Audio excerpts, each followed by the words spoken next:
Chapter 827. What? Don't you want to find your original body?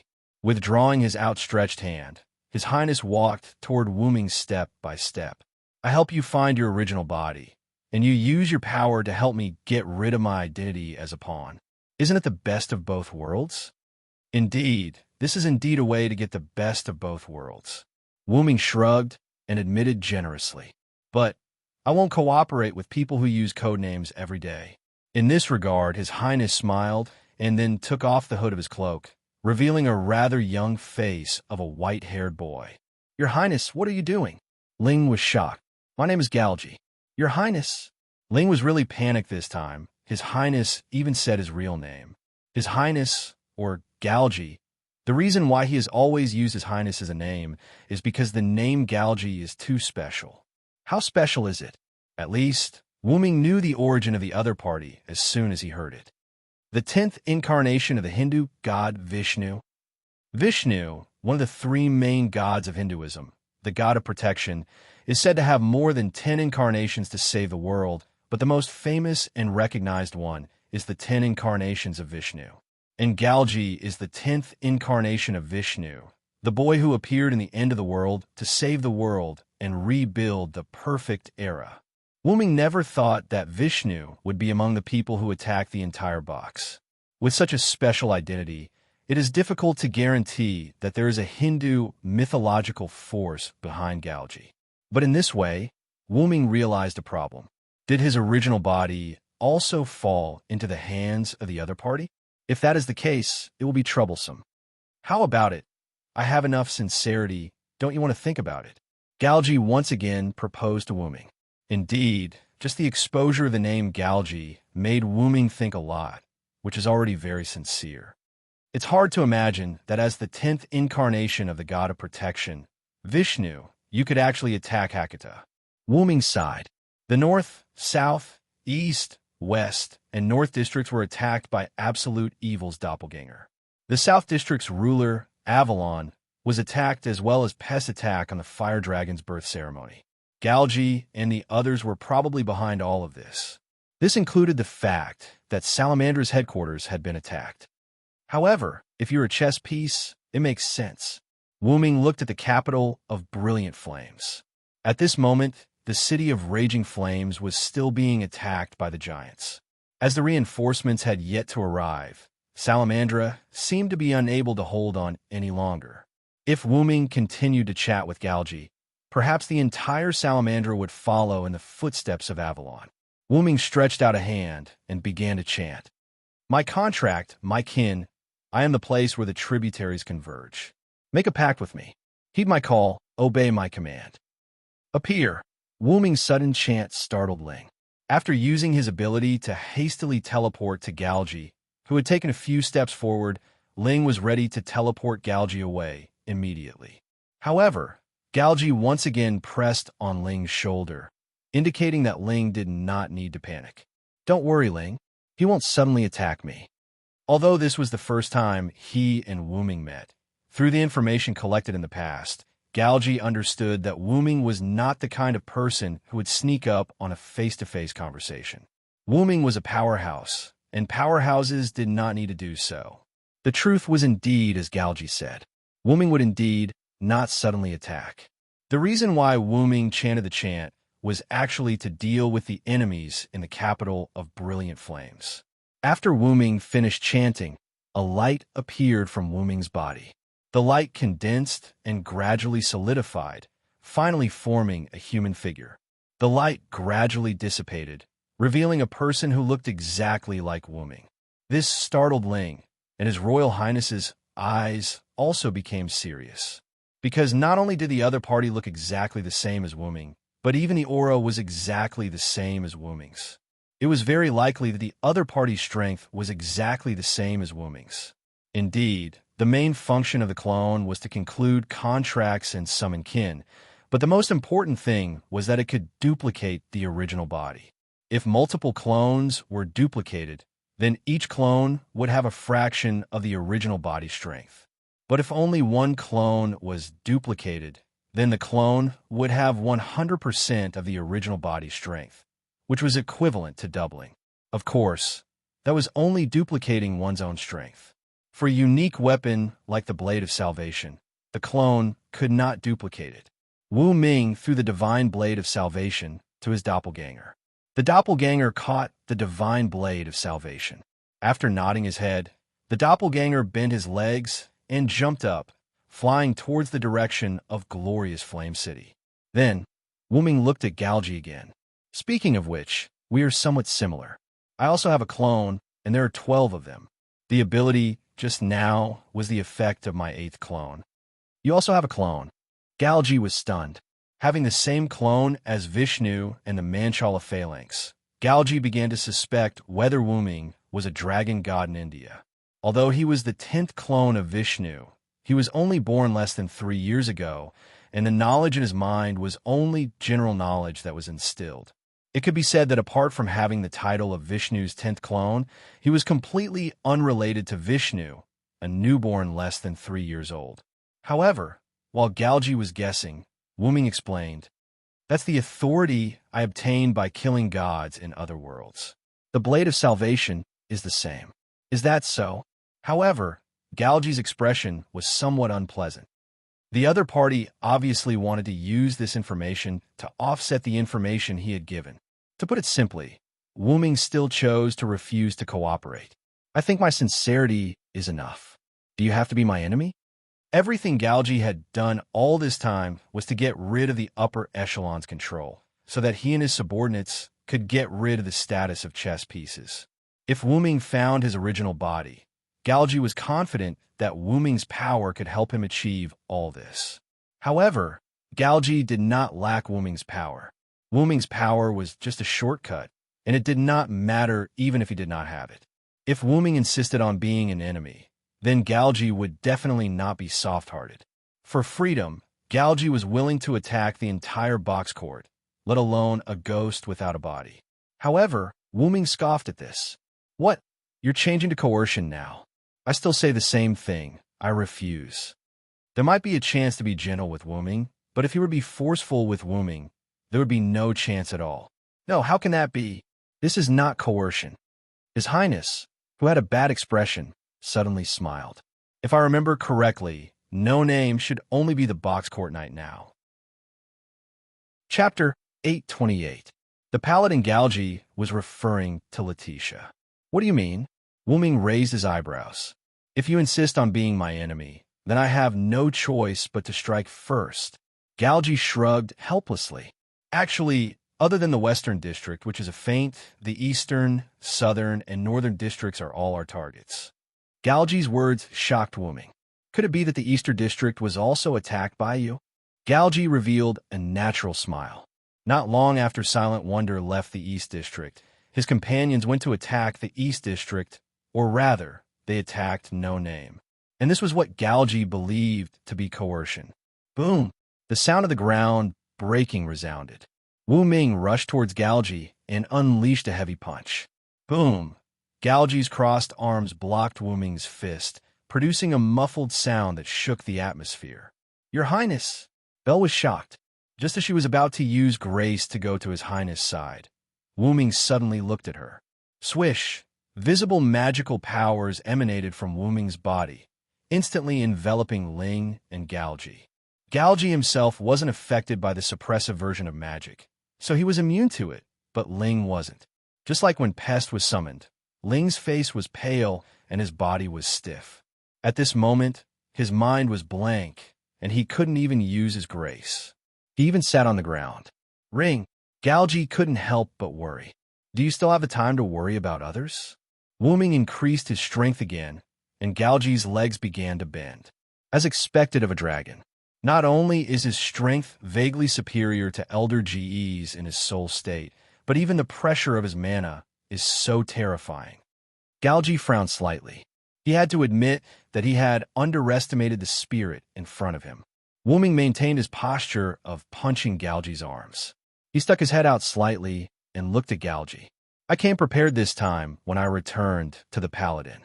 Although Wu Ming was now a servant, which was also a spirit, the summoning spell that Letitia used when they returned to the Paladin was modified by Wu Ming.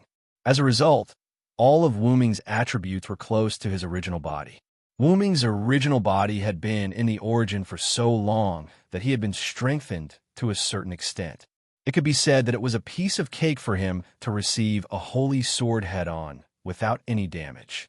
Even Gilgamesh's, which was the most powerful treasure artifact, could only scratch the scales of his original body. But even so, Wu Ming's origin dragon hadn't reached adulthood yet, and was only between infancy and adulthood. It was hard to imagine what kind of being to be an adult dragon origin. If Wu Ming's original body continued to be baptized in the origin, it would not take long before Wu Ming's original body would enter adulthood. However, Wu Ming did not have the time to wait any longer, because Gidea's anthropoid burn threatened Gadatsi's world. Therefore, Wu Ming chose to face Gidea directly. It could be said that if Gidea did not have the black mud that came from the same source as Wu Ming, he would not be a match for Wu Ming at all. Even with part of the black mud, Gidea would still lose to Wu Ming in the end. It was because of this that Wu Ming did not hesitate to cause trouble for Gidea. Gidea understood this as well, which was why he chose to attract almost all of the black mud between the worlds and detonate it to severely injure Wu Ming. It was also because of this that Wu Ming's original body fell into the box world and was nowhere to be found. As for finding his original body in an unknown world, Wu Ming needed to continue cheating. When he returned to the box, Wu Ming had a rough idea of how difficult his enemy would be to deal with, be it in terms of strength, durability, or agility. As the master of cheating, Wu Ming adjusted the servant's spirit base to the limit of a servant. It could be understood that Wu Ming's casual punch just now was equivalent to the full-strength blow of someone with 5-digit strength. However, the fact that Galji could withstand the punch proved that he was not to be underestimated. Although Wu Ming's punch was a 5-digit attack, it did not mean that his opponent's 100-point physical defense could withstand his 100-point physical attack. Other external factors had to be considered. Therefore, the number of Galji who could withstand Wu Ming's punch was definitely not in the 5 digits. At the very least, it had to be in the 4 digits. Try this. After Wu Ming finished speaking, his red pupils turned golden. I'm the strongest, and I hold all the victory in my hands. No matter if it is a human or a demon, I will defeat any enemy that stands in my way. The sacred words came out from Wu Ming's mouth. Whether it was Galji or Ling, both of their faces changed. Galji felt a huge force coming from his arms. If he had to describe it, he would say that he could block it for a while longer, but now, he couldn't block it for a while longer. Belle, on the other hand, came back to her senses when she heard Wu Ming's familiar words.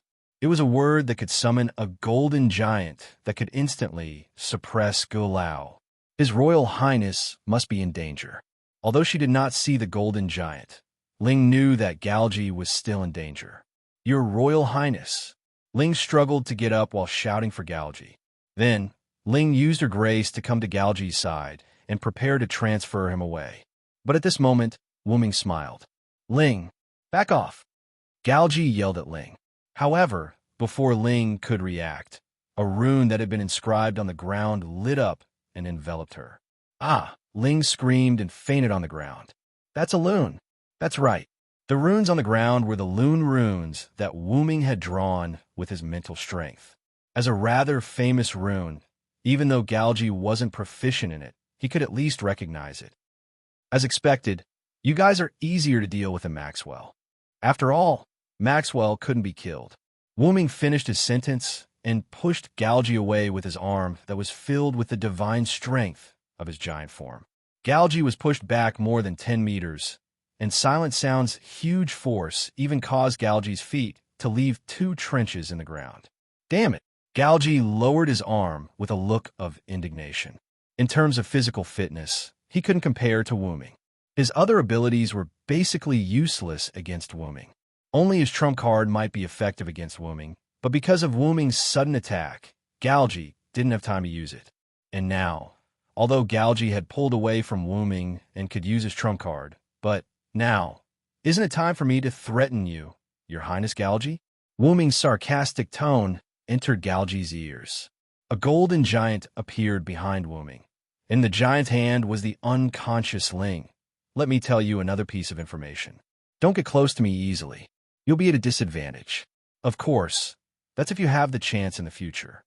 Galji dared to threaten Wuming with no name as companions, and Wuming dared to fight to the death with Galji. Literally, you die, I live. Chapter 829. Galji admitted that he guessed wrong. It wasn't that he guessed wrong that Wuming wouldn't attack him, but that he guessed wrong about Wuming's strength. When he threatened Wuming with no name, Galji was prepared to fight with Wuming. Reality proved that what he heard was false, and what he saw was true. Perhaps it was because everything had been smooth sailing all this time, which made Galji a little careless. The strength that Wuming displayed was completely beyond his imagination. This time, Galji was defeated. Sir Villo, how about we each take a step back? I'll let my subordinates retreat from no name and not touch anyone or anything in no name, and you sound the bell and let us leave. After all, everyone had the other party's weakness in their hands, and they couldn't fight to the death. Taking a step back was the best solution at the moment. However, this best solution was based on the fact that no name was successfully attacked by Galji's subordinates. You think too much, Your Highness Galji. Are you sure your subordinates have completed the mission you gave them? What do you mean? Galji's expression changed slightly. You could try to contact your subordinates and see how they're doing with their mission. However, Galji couldn't do the super long-distance communication from the Eastern District to the Northern District from 7 digits to 5 digits. Perhaps only Wuming had such a method. He guessed that Galji couldn't do it, so Wuming raised his hand and snapped his fingers. Black and purple ripples appeared, and the giant behind Wuming reached its free hand into it and then stretched it out. However, when it stretched out, the originally empty golden giant hand had a dying figure in a black robe. It looked like a woman. Aurora? Galji's expression changed when he saw this. It was the subordinate he sent to no name. Sorry, Your Highness, we miscalculated. After Aurora finished speaking, she fainted. When Letitia signed the contract with me, although her current strength is still very vague, it shouldn't be lower than 4 digits. In fact, it's even higher than before. I'm afraid you guys don't know about this. After all, ever since Letitia became Wuming's maid, she had been with Wuming almost all the time. She had only helped a little during the fire dragon's birth ceremony. But because she didn't use her full strength, Galji and the others still believed that Letitia had lost her quintessence. Therefore, Galji only sent Aurora alone to no name to deal with Letitia, who had lost her divinity. As a result, Aurora was taken down by Letitia, who had obtained a new power. After that, Letitia contacted Wuming through the dependent contract, letting Wuming know that the enemy had been taken down. If you let this guy bring some of Absolute Evil's doppelgangers with him, I'm afraid Letitia will have to put in more effort. She might even be able to take the opportunity to escape. The golden giant behind Wuming shook the arm that was grabbing Aurora, which was rather ironic in Galji's eyes. Galji fell silent. He only had a few subordinates, and they were considered his confidants. It was impossible for him to give them up so easily like pest. At this moment, a huge dragon flew out from the capital of Raging Flames. Your Highness! The huge dragon roared. Whoosh! The huge dragon's descent caused the airflow to flow like a storm, blowing the surroundings. Then, the emblem engraved on the huge dragon's body suddenly lit up. In an instant, the huge dragon transformed into a griffin. Wuming recognized the griffin at a glance. It was the griffin he had captured with Ling last time, the one named Glea Grove. So it's genome tree, huh? At this moment, the emblem on Glea's body was extremely similar to the emblem on the wooden carving hanging around Hiroyuki's neck. There was no doubt that it was the genome tree. Perhaps the ability to transform into a huge dragon was the ability bestowed to Glea by the genome tree. Elder Galji, are you hurt? Wuming's clone had headed to the capital of Raging Flames with the weapon known as the Divine Blade of Salvation. Galji was rather worried that Glea Grove, who was left behind to assist the giant Demon King in attacking Salamandra, would be injured by Wuming's clone. I'm fine, Your Highness. Glea's griffin head shook, then turned to Wuming. After that guy went over, I immediately retreated from the capital of raging flames. He knew how powerful Wuming was. His godly speed that seemed to be able to control time, and his immense strength that even he couldn't compare to. Just these two abilities alone were already troublesome for Glea. Moreover, Glea was worried that since Wuming could spare time to support the capital of raging flames, would Galgi and the others be in danger? Therefore, he left the capital of raging flames and flew over. It seems that it's a clone. After arriving here, he saw that Wuming was still here. Glea understood that the one who went to the capital of raging flames to support the capital of raging flames should be a clone created by Wuming with a special gift. Although it's a doppelganger, the doppelganger has the same strength as me, Wuming explained kindly. Although this explanation was rather sarcastic in Glea's eyes. Your Highness, what should we do next? Glea lowered his head and asked Galgi beside him. He naturally saw that Belle and Aurora, who was here for some reason, had fallen into the hands of the other party. Coupled with Maxwell's disappearance, their current situation was very grim. However, as long as Galgi was here, it would be fine even if they were all sacrificed. Therefore, Glea was actually asking if they should retreat. Indeed, just as Glea thought, as long as Galgi was still here, there was still hope because they had all gathered here for Galgi. If Belle and Aurora were still awake, they would probably ask Glea to leave with Galgi immediately. However, it was impossible for Galgi to leave just like that. If he left just like that, he wouldn't be him anymore. Moreover, it was still uncertain whether the other party would let him go or not. According to the intelligence, Wuming had the ability to increase his speed to the point that it was as if he had paused time. Glea alone couldn't take Galgi away. It would be fine if Maxwell was still here, but it was obvious that he couldn't rely on that guy now. How about I use that to give a shot? Galgi's eyes flickered. Just as Galgi was in a dilemma, Wuming made a suggestion. I say, Galgi, do you want to make a deal with me? Deal? Galgi frowned. Of course, there are no eternal enemies, only eternal benefits. Didn't you mean that before? The golden giant behind Wuming stretched out his arms and showed the unconscious Belle and Aurora to Galgi. If it's you, you should have a lot of good things, especially the good things from No Name. For example, the flag of No Name. Chapter 830. But Galgi shook his head helplessly. Unfortunately, I was born less than 3 years ago, so I can't take out most of the things from No Name. Because No Name was attacked 3 years ago, Galgi wasn't even born yet. Less than 3 years. Wuming was surprised. I see.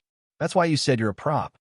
Although Galgi looked about the same age as Run, he was only created as a prop with less than 3 years of life.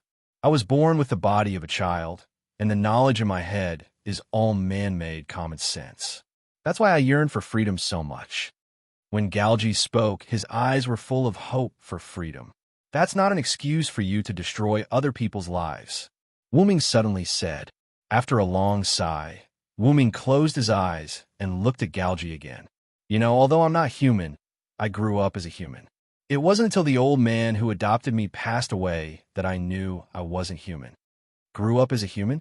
Galgi was also stunned. That's right. The old man who adopted me deliberately hid it. Although he knew I couldn't live like a human for the rest of my life, he still hoped I could live a normal life for a while. As if recalling his life on Earth in another world, Wuming's eyes were full of memories. That old man was very ordinary.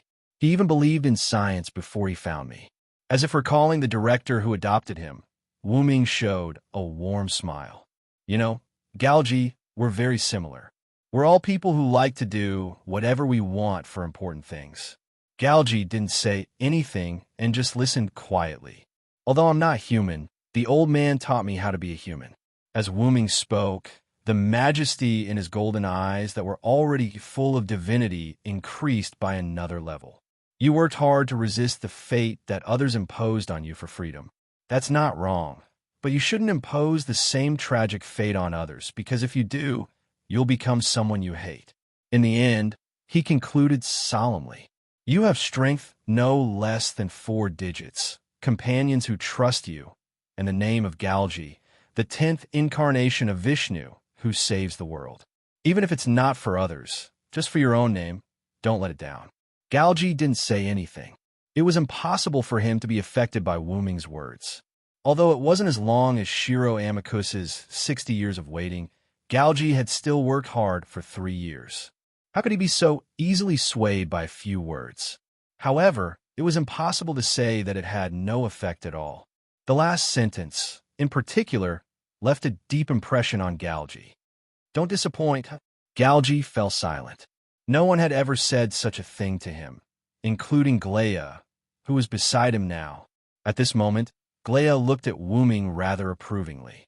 To be honest, if not for the fact that his master, Galji, and Wu Ming were on different sides, they might have become friends. Although Galji fell in a deep thought, Wu Ming wouldn't just wait for him. All right, tell me what you have. If I'm satisfied, I'll let them go. Wu Ming's tone also calmed down, as if it had nothing to do with him. The reason why he told Galji all this was because he felt that it was a waste for a special young man like Galji, who was born less than 3 years ago, to put his energy into extreme freedom.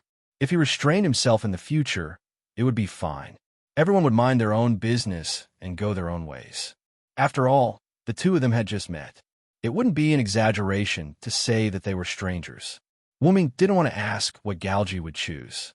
However, no matter what, he had to tear off 2 pieces of meat from him before letting him go.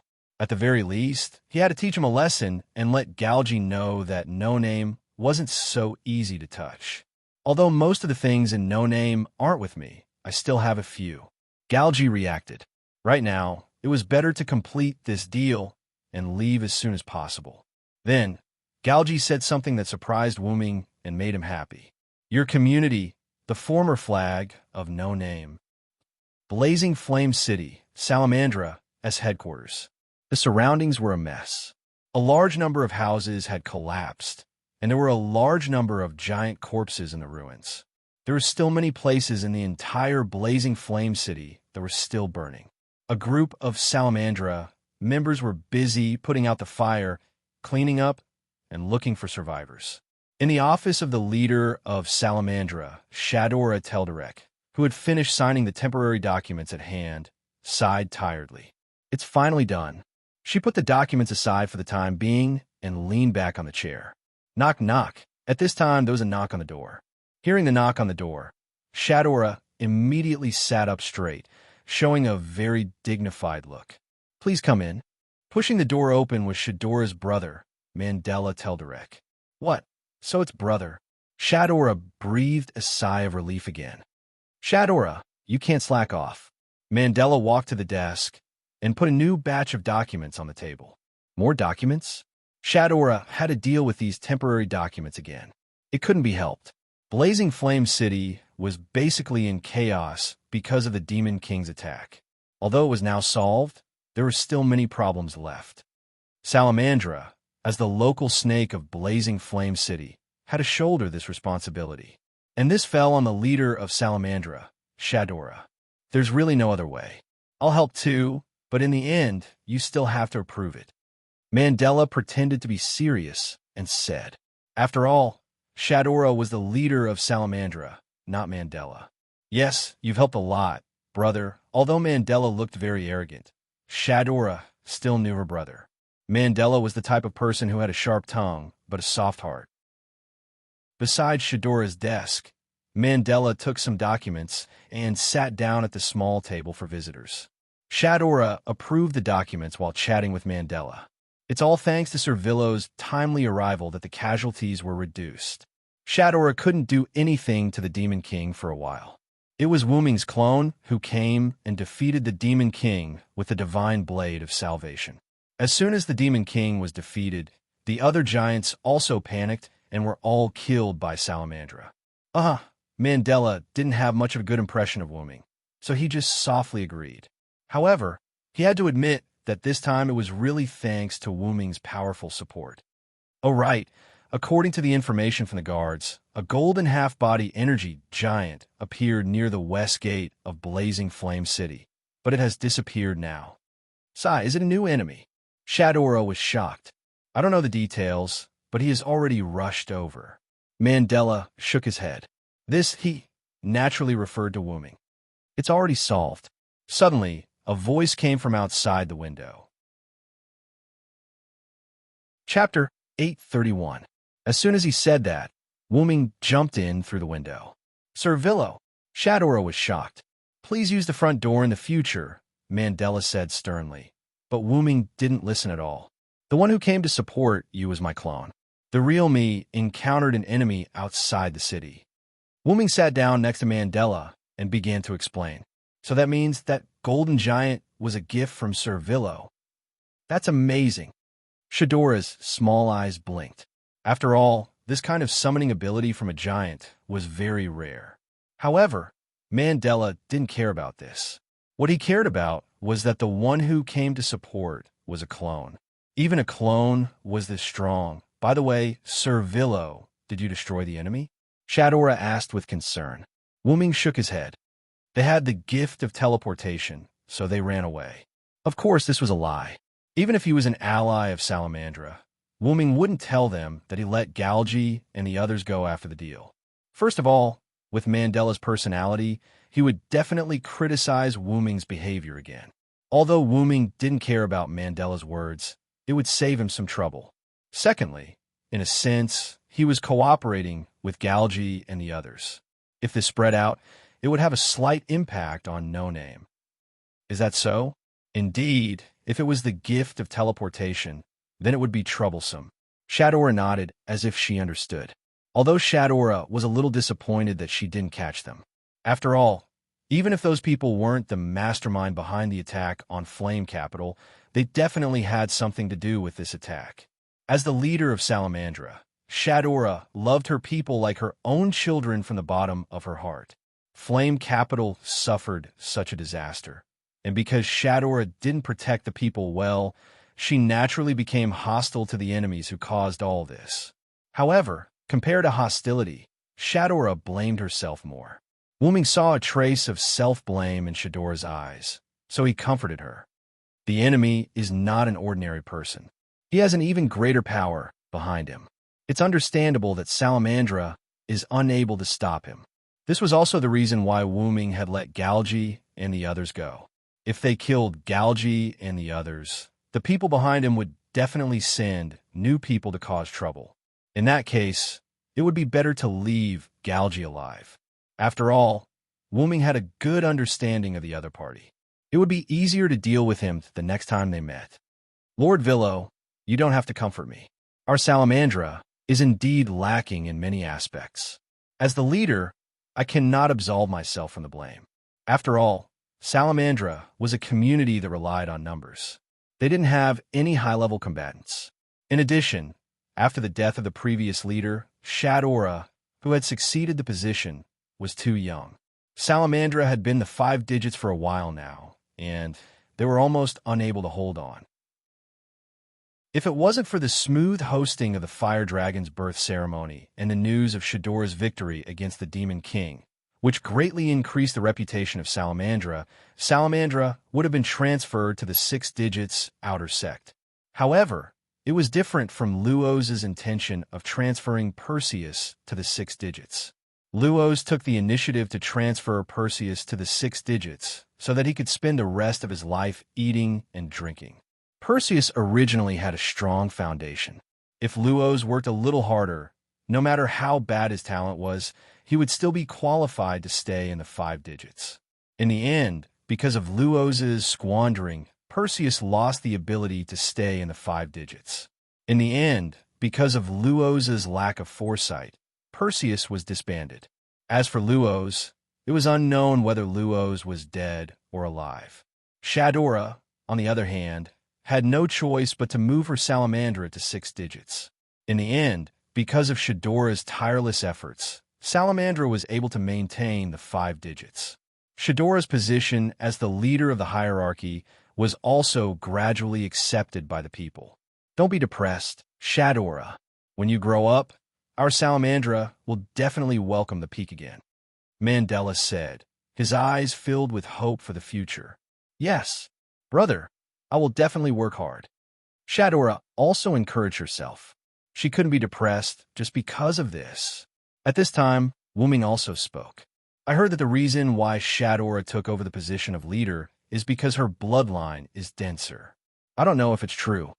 This was something that Wuming had heard by accident. The reason why Mandela didn't take over the position of leader, but rather the younger Shadora, was because Shadora's bloodline was much denser than Mandela's. That's right. Our ancestor is the Star Sea Dragon King. Shadora has a bloodline power comparable to the Star Sea Dragon King. When she grew up in the future, this bloodline power would become Shadora's backing, allowing her to fully qualify to be the leader of the hierarchy. It would also allow Salamandra to gain a foothold. This was also why no one publicly objected to the young Shadora taking over the position of leader of the hierarchy. They only privately stirred up trouble. One shouldn't bully the young for being poor. After thinking for a while, Wuming spoke. If I find my body again, I can help you. Shadora and Mandela were taken aback. They didn't quite understand what Wuming meant. My body is also a dragon. I don't think I'm any weaker than the Star Sea Dragon King. My blood should be able to strengthen Shadora's bloodline power and make her stronger. Putting aside the fact that Thous and Yes and No Name were allies, just based on Shadora's personal attitude towards No Name, Wuming wouldn't be stingy. So Servillo is also a dragon. Then this must be fate. Shadora stood up excitedly. All the dragons under the heavens were one family, and Wuming was their ally, Salamandra. In addition, Shadora had always had a good impression of Wuming, and now it could be said that they were even closer than before. Ahem, Mandela coughed and motioned for Shadora to calm down. Let's talk about it in the future. Shadora doesn't need a sudden surge of power. She needs to work hard step by step. To be honest, Mandela admitted that Wuming was strong. However, he didn't think that Wuming was weaker than the Star Sea Dragon King. Anyone would give empty promises. In the end, it was still a matter of fact. Wuming, who understood Mandela's meaning, only smiled casually and didn't say anything. It's about time for me to go back, Wuming said as he stood up. Are you leaving already, Servillo? We haven't thanked you for coming to help us. Shadora wanted to ask Wuming to stay. At least a simple meal was good enough. No, I still have to go pick up Vera. Wuming walked to the window as he spoke. Speaking of which, is there anything important in Salamandra? Wuming's sudden question stunned Shadora. Something important? We don't have anything important here. Servillo, I wish you a safe journey. Mandela suddenly interrupted. After looking at Mandela for a few seconds, Wuming nodded. Okay, I got it. Then, Wuming jumped out of the window. At the same time, Wuming heard frantic voices behind him. Please remember to use the front door in the future. Chapter 832. Between the 399-9999 outer gate and the 400 outer gate, where the fire dragon's birth ceremony was held and where Absolute Evil's clone had attacked not long ago. On the clock tower that Wuming had repaired in the past, Vera sat alone on the edge of the clock tower, looking at the town that had yet to be repaired due to the attack of Absolute Evil's clone. As the wind blew, Vera's huge but harmonious twin ponytails swayed gently. Vera, who was already unusually beautiful, was even more moving in the silence at this moment. If Maxwell were here, he would probably go crazy with excitement. However, even if it were someone else, if they saw this scene now, they would also be stunned by Vera. For example, Wuming, who came to pick up Vera now. As soon as Wuming walked out of the teleportation gate, he saw such a picturesque scene. Looking at this scene, coupled with the cool breeze on the clock tower, Wuming's last trace of dissatisfaction for not being able to catch Maxwell disappeared. Why was it the last trace? Because most of his dissatisfaction disappeared because of the deal with Galgi. Seeing Wuming's arrival, Vera, who was sitting on the edge of the clock tower, immediately got up and jogged to Wuming's side, grabbing his sleeve again. Are you hurt? The fairy-like voice once again entered Wuming's ears, bringing great pleasure to Wuming's mind. Of course I'm not hurt. The only person who can hurt me is probably myself. Wuming hadn't been hurt for a long time, except for the time when he fought with Gidia. Only the black mud of the same origin could cause serious damage to Wuming. The other damage to Wuming was negligible. Vera nodded and continued to ask, "Is it done?" Without a doubt, Vera was asking about Maxwell. He ran away. I don't know about that guy's resurrection ability, so I can't kill him now. Wuming shook his head.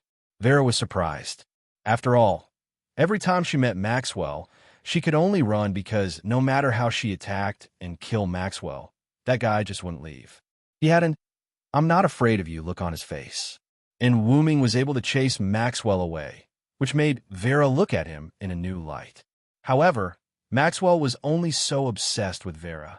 When you love a person, no matter what she did, you would think it was her love for you.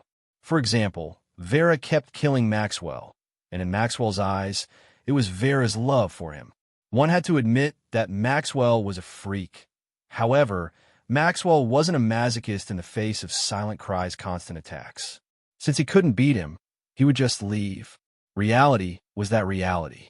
However, immediately after that, Vera felt a little uneasy to kill Maxwell. As if she could see that Maxwell would continue to tail her in the future, Vera's grip on Wuming's sleeve tightened. "It's okay, Vera. Next time, I will take care of him." Wuming's eyes flickered. She didn't know if he thought of a solution. Vera was puzzled.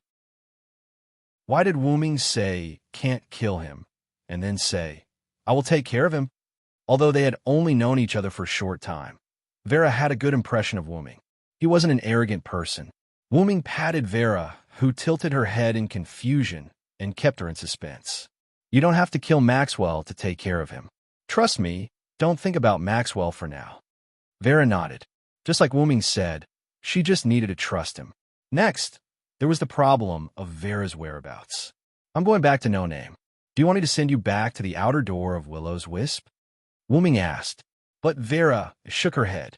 Wuming was stunned for a moment before he reacted. "I'm the one who thinks too highly of myself." Vera could control the realm door. When he went to the outer door of 54545, it was Vera who took him there. Therefore, it was easy for Vera to go home by herself. And Wuming had never been to the outer door of Willow's Wisp, so he couldn't send her back. "Then you can go back by yourself. I'll go first." Wuming opened the teleportation door and was about to walk in. He had to hurry back to No Name and give Laetitia and the others a surprise. But Wuming realized that Vera, who was pulling on his sleeve, didn't have any intention of letting go. "Let's go together," Vera said calmly. They were both ghosts and had the same teleportation door ability.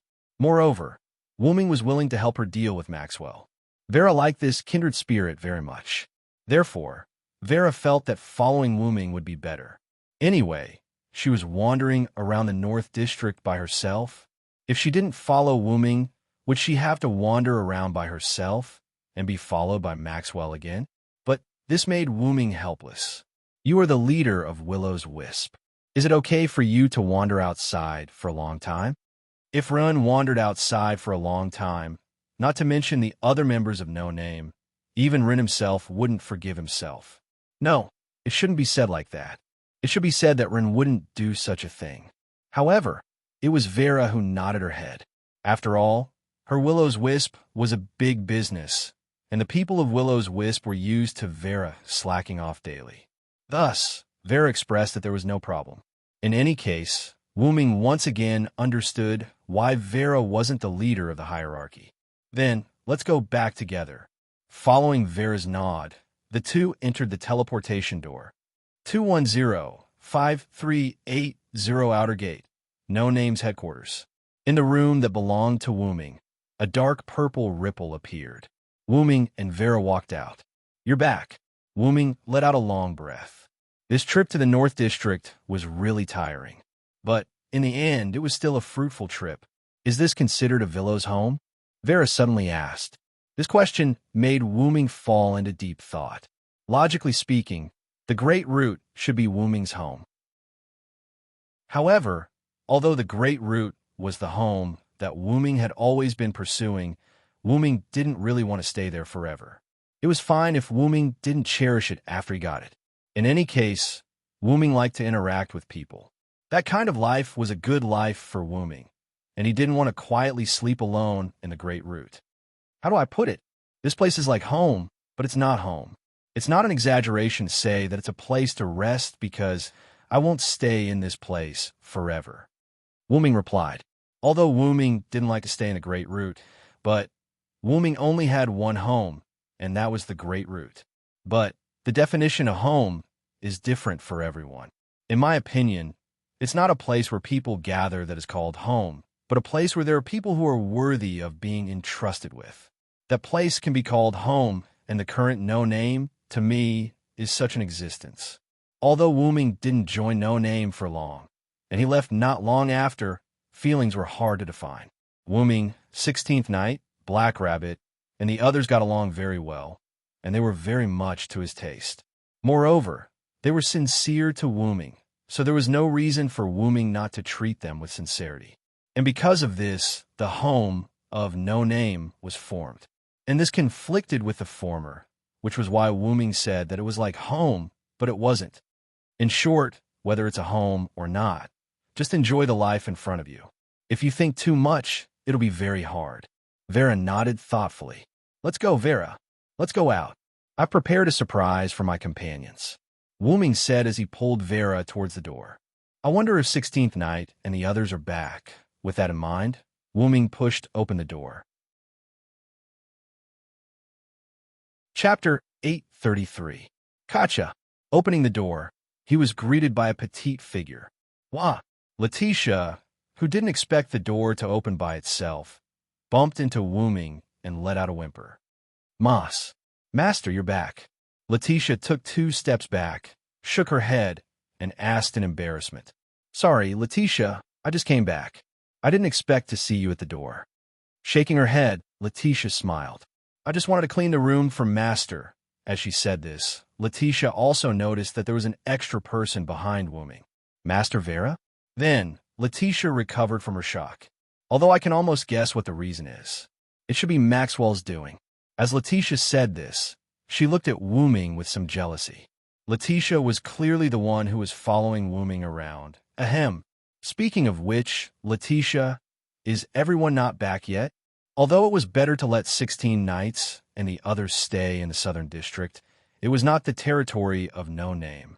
Although it was safe to have 16 Knights and the others, it was not good to take the initiative. How could the safety of the Southern District be left to the people of the Eastern District? Whether it was the Southern District or the Eastern District, it would have a huge impact. Wuming didn't think that the smart guy 16 Knights wouldn't have thought of this. But Letitia shook her head. Not yet, but I think they should be on their way. Letitia was also a very smart person. What Wuming and 16 Knights understood, Letitia naturally understood as well. If that's the case, I'll wait for everyone to come back before I take out the surprise I prepared. Wuming smiled mysteriously, took Vera around Letitia, and left the room. Surprise? Letitia tilted her head, puzzled. In the end, Letitia shrugged and walked into Wuming's room. After all, cleaning had to be done. In the corridor, Wuming dragged Vera, who didn't know what was going on, and strolled along. Although I want to show you around No Name, I'm going to find White Yiksha. Are you going to follow me, or stay in No Name to rest, Vera? Wuming said to Vera without looking back. Vera didn't say anything. She could do whatever she wanted. Vera, it's better for you to stay in No Name. I'm only going to White Yiksha to give him some information. I'll be back soon, and it's very safe here. Maxwell won't come. There's no need for him to keep following me. Vera nodded and replied softly. However, he had to find someone to keep an eye on Vera.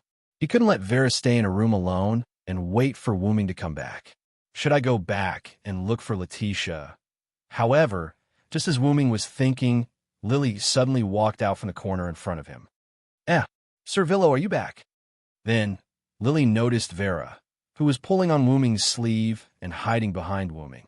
What a cute child. Sir Villo, who is she? Lily looked at Vera curiously. She seemed to be very interested in Vera.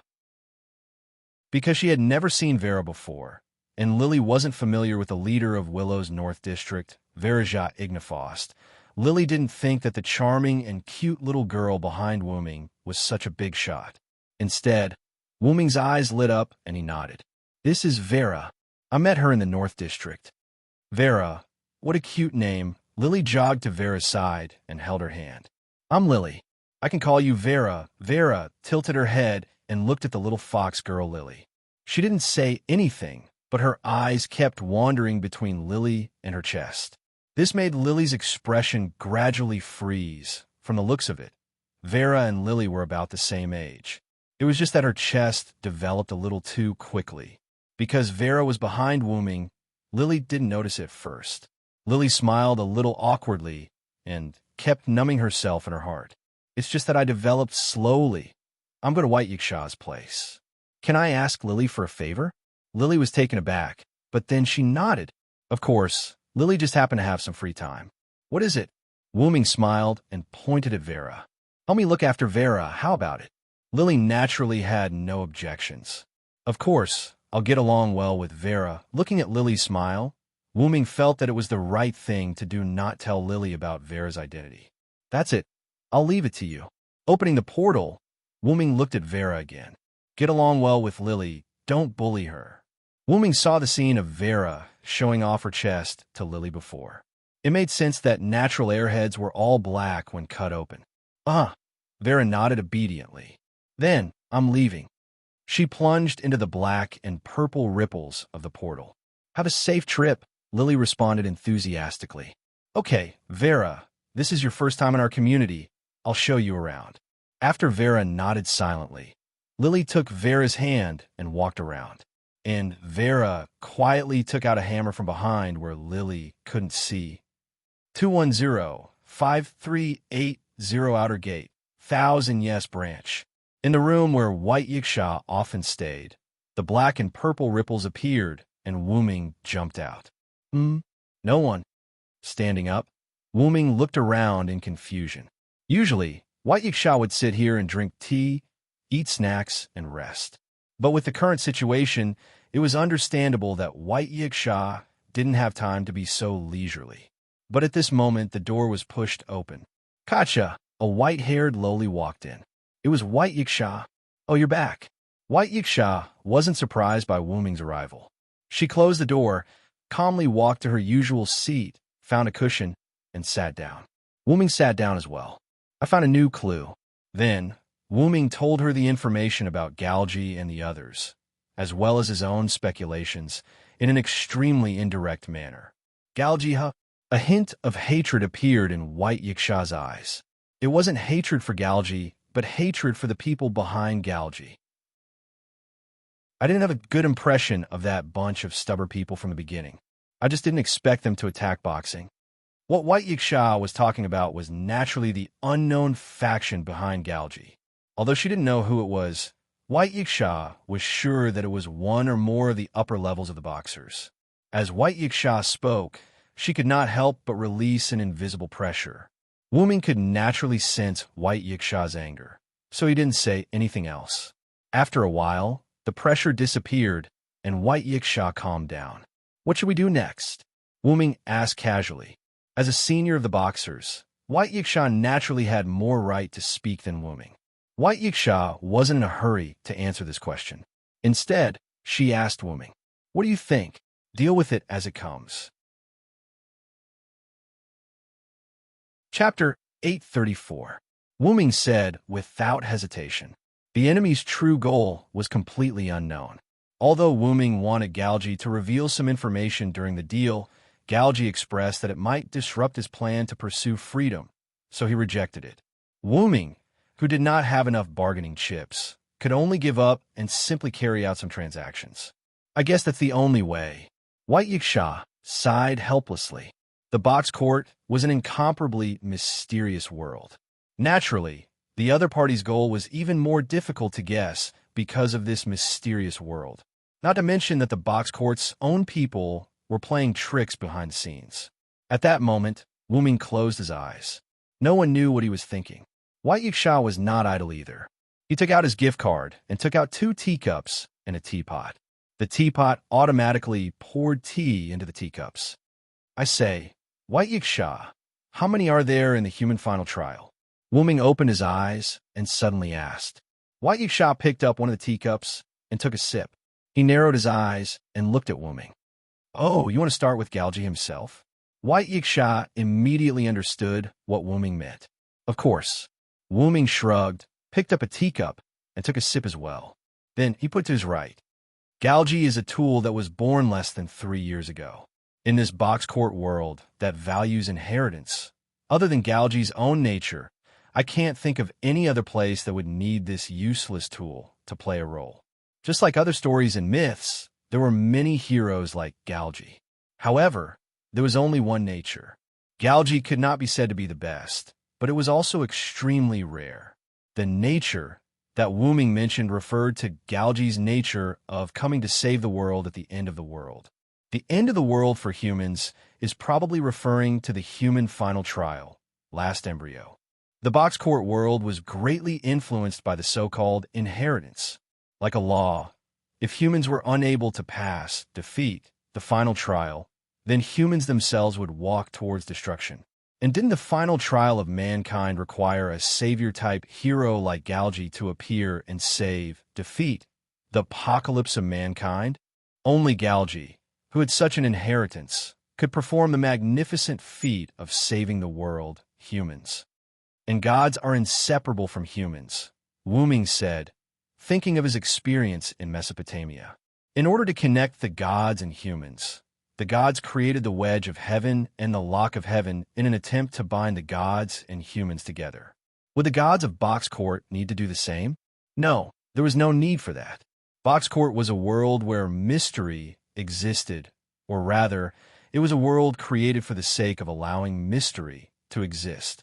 Also, if one had to say something, the gods and humans of the Box Court had already been separated. After the gods came to the Box Court, the separation of the gods and humans was completed. With the development of time, humans advocated science and abandoned mystery. However, as long as humans were still around, the gods would at most weaken. In any case, they would not completely disappear. Therefore, the gods of Box Court did not need to spend so much effort to connect the gods and humans like the gods of Mesopotamia. Wu Ming's gods are inseparable from humans had another meaning. The separation of the gods and humans was inevitable, but the two existed in different worlds. As long as humans were still around, the gods would be fine. However, if humans were to go extinct, it would be a serious blow to the gods. Could it be that some gods want to save humans through Galgi and pass the human final trial, last embryo, to finally achieve the goal of saving themselves? However, if outsiders were to hear this, they would definitely think that this idea was ridiculous, because almost no gods would do that. White Yiksha shook his head. You also said almost, right? Wu Ming smiled. If it was not absolutely, then it was a possibility. White Yiksha was speechless. He could only bury his head and drink his tea. However, he also indirectly agreed with Wu Ming's words.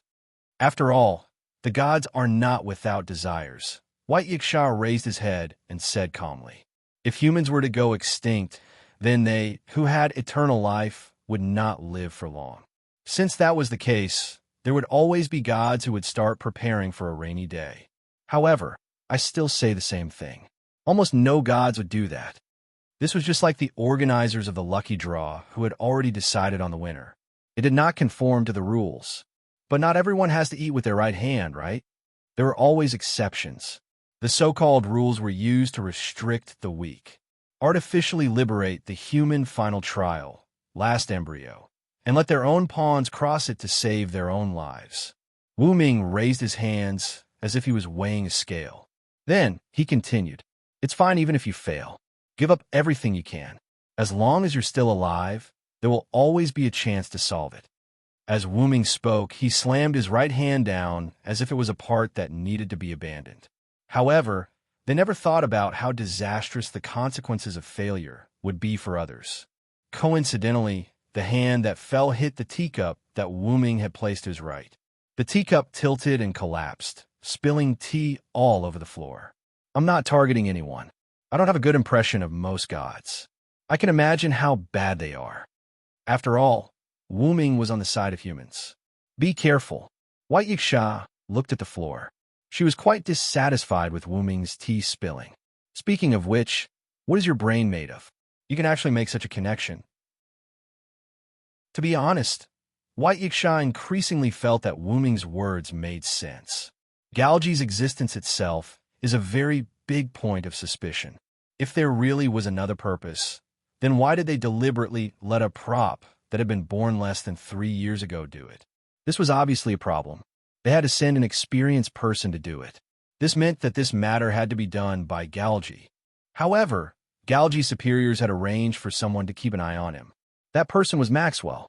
Not only did Galji say, "We are not on the same side," but Maxwell himself also revealed the feeling that he was not on the same side as Galji. It was no wonder that they would hide their secret operations. Once they appeared in front of the world, they would definitely be guessed through their names, actions, and other aspects. For example, Wu Ming, who had already obtained a lot of information, boldly made a guess. Well, let's put this problem aside for now. Let's talk about the human's final trial first. No matter what, as long as there was a glimmer of possibility, he had to grasp it and explore it in depth. Actually, I was once one of the human's final trial. White Yiksha seemed to recall a long time ago as her eyes showed a trace of absent-mindedness. You? The human's final trial? It was no wonder that Wu Ming was stunned. This was like knowing the true identity of the old man who had been your neighbor for decades was Superman. What? I'm the sun's astral spirit, after all, a manifestation of the heavenly oracle. White Yiksha glared at Wu Ming proudly. I got it. Please continue. He extended a hand and politely motioned for White Yiksha to continue. Fortunately, Wu Ming's ability to accept things was very strong. Even if you told Wu Ming that White Yiksha, this lowly, was once a mature sister, he would still accept it. In short, it's fine as long as you know that I'm one of the humans' evil. Chapter 835. I once used the identity of the White Knight Demon King to wreak havoc in the original box court. I used the identity of the human final trial to wreak havoc in the box court. Putting down the teacup in his hand, White Yiksha began to explain seriously. But due to the development of science, humans gradually understood incomprehensible phenomena and existences. For example, humans understood that the heaven-shaking theory was wrong. Correspondingly, White Yiksha's strength was greatly weakened. After my heaven-shaking theory spirit lattice was exploited, I was defeated and finally converted to Buddhism. From this, it could be seen that although humans were weak, humans had a great influence on powerhouses who were restrained by legacies. Then, White Yiksha, will you become an enemy of humans? Wu Ming wasn't concerned about whether White Yiksha would become an enemy, but he was worried that White Yiksha would be suppressed if he became an enemy. The so-called human final trial was for humans to train. This meant that humans would be defeated in the final trial. Oh, are you concerned about me? White Yiksha narrowed his eyes with a sneaky smile. After all, they were friends, so he was naturally worried. However, Wu Ming didn't want to admit it when he saw White Yiksha's smug face. I'm considering whether to plan ahead on how to kill you, Wu Ming answered without hesitation. That's a pity. Due to the heaven-shaking theory being unraveled and my conversion to Buddhism, my rights to the human final trial have stopped. But then, White Yiksha's tone changed. However, if I return the Godhead and retrieve the spirit lattice, the rights to the human final trial can still be reactivated. Is that so? Wu Ming nodded. This was one of the reasons why White Yiksha didn't retrieve the spirit lattice to fight the Demon King 3 years ago. However, if it really comes to that, I will have no choice but to return to the upper levels of the box court. Even if White Yiksha didn't want to return, the people in the upper levels of the box court wouldn't let a 2-digit box court powerhouse stay in the lower levels. Although White Yiksha would only think for the people in the lower levels by staying in the lower levels, once this precedent was set, it would be troublesome for other powerhouses to run to the lower levels in the name of being the ruler of the social class. Don't doubt it. Some people like to be a local tyrant. But if you leave, it will be quite troublesome. Wu Ming looked helpless. If I leave, I will recommend you to be the ruler of the Eastern District. White Yiksha did not hide anything. In fact, when White Yiksha promised Wu Ming that he would protect the East District and no name, even if he had to return the Godhead, White Yiksha had already made up his mind. I don't want to be the ruler of the hierarchy and cause trouble every day. There's no other way. I can only put in more effort to make you obediently stay at the bottom. Looking at Wu Ming's appearance, White Yiksha could not help but laugh. Since you've said so, it seems that I can only do as you say. Then, the two returned to the main topic. Other than the earth-shattering theory, there are many other theories about the last embryo, such as dystopia, wandering endgame, absolute evil, and so on. But White Yiksha paused. Basically, these demon kings of the last embryo are no longer a threat for the time being because of the various measures taken by the people of the box court. Therefore, White Yiksha did not think in this direction. You said it yourself that it's only temporary. Galgi and the others might want the last embryo to reappear, Wu Ming asked. For example, human evil. When he saw Absolute Evil's clone, White Yiksha had said that Absolute Evil had been sealed. But the community in charge of guarding Absolute Evil's seal told me that the seal is intact and no suspicious people have been found recently. After experiencing the attack of Absolute Evil's clone, White Yiksha immediately contacted the manager. Moreover, ever since No Name sealed it 200 years ago, the seal has always been perfect and has never been broken. Oh, Absolute Evil was sealed by No Name 200 years ago? Wu Ming really did not know about this. After all, No Name was once the largest community in the East District. Naturally, it had some glorious results. White Yiksha shook his head matter-of-factly. Looking at White Yiksha's smug expression, those who did not know would think that White Yiksha was the one who sealed Absolute Evil. If that's the case, the place where Absolute Evil was sealed is probably related to No Name. Now, it was still managing the seal of Absolute Evil. It was probably an ally of No Name 200 years ago. That's right.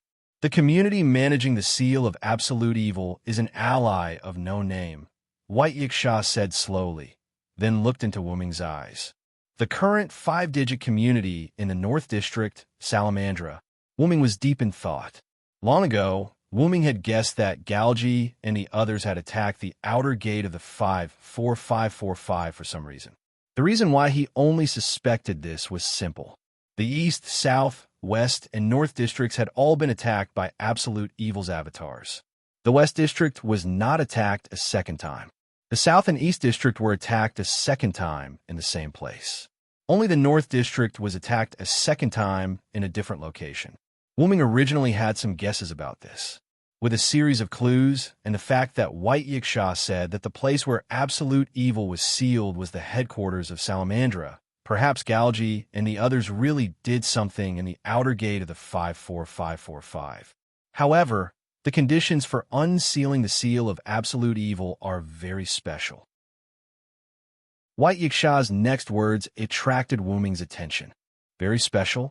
Then, White Yiksha extended a finger. First, you must have sun sovereignty. Sun sovereignty? Wu Ming's expression changed slightly. It was unknown if he thought of something bad. What's wrong?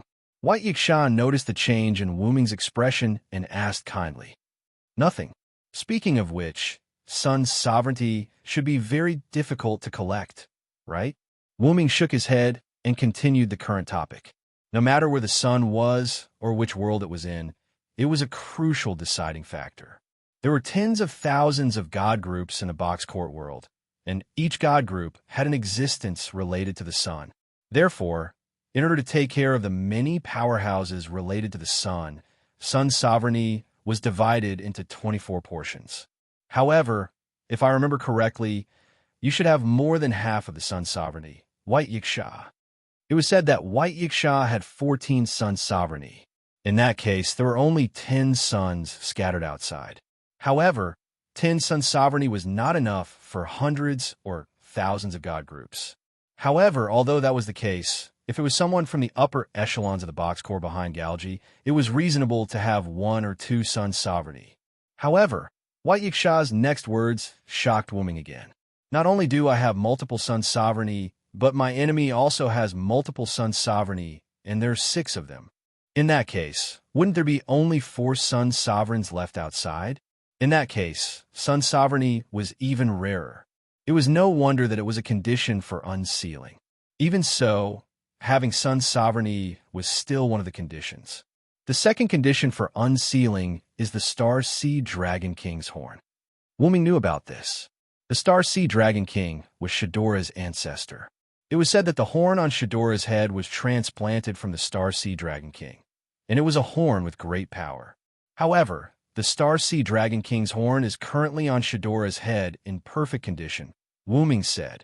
He had just met Shadora. Shadora's horn was still bright and beautiful, and there was no damage at all. It was impossible that someone had secretly replaced Shadora's entire horn. No matter how weak Shadora and Salamandra were, it was impossible for them to be that weak. Are there any other conditions? Wuming was more or less relieved. There is a third condition, which is the last one.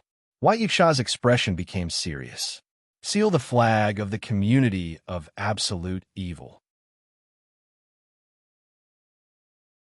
Chapter 836. Hearing this, Wuming could not help but narrow his eyes. The flag of the community that seals absolute evil. Wasn't it the flag of no name? That's right, it's the flag of no name, White Yiksha said with certainty. So my guess was right. Wuming said subconsciously. What did you guess right? White Yiksha looked at Wuming in confusion.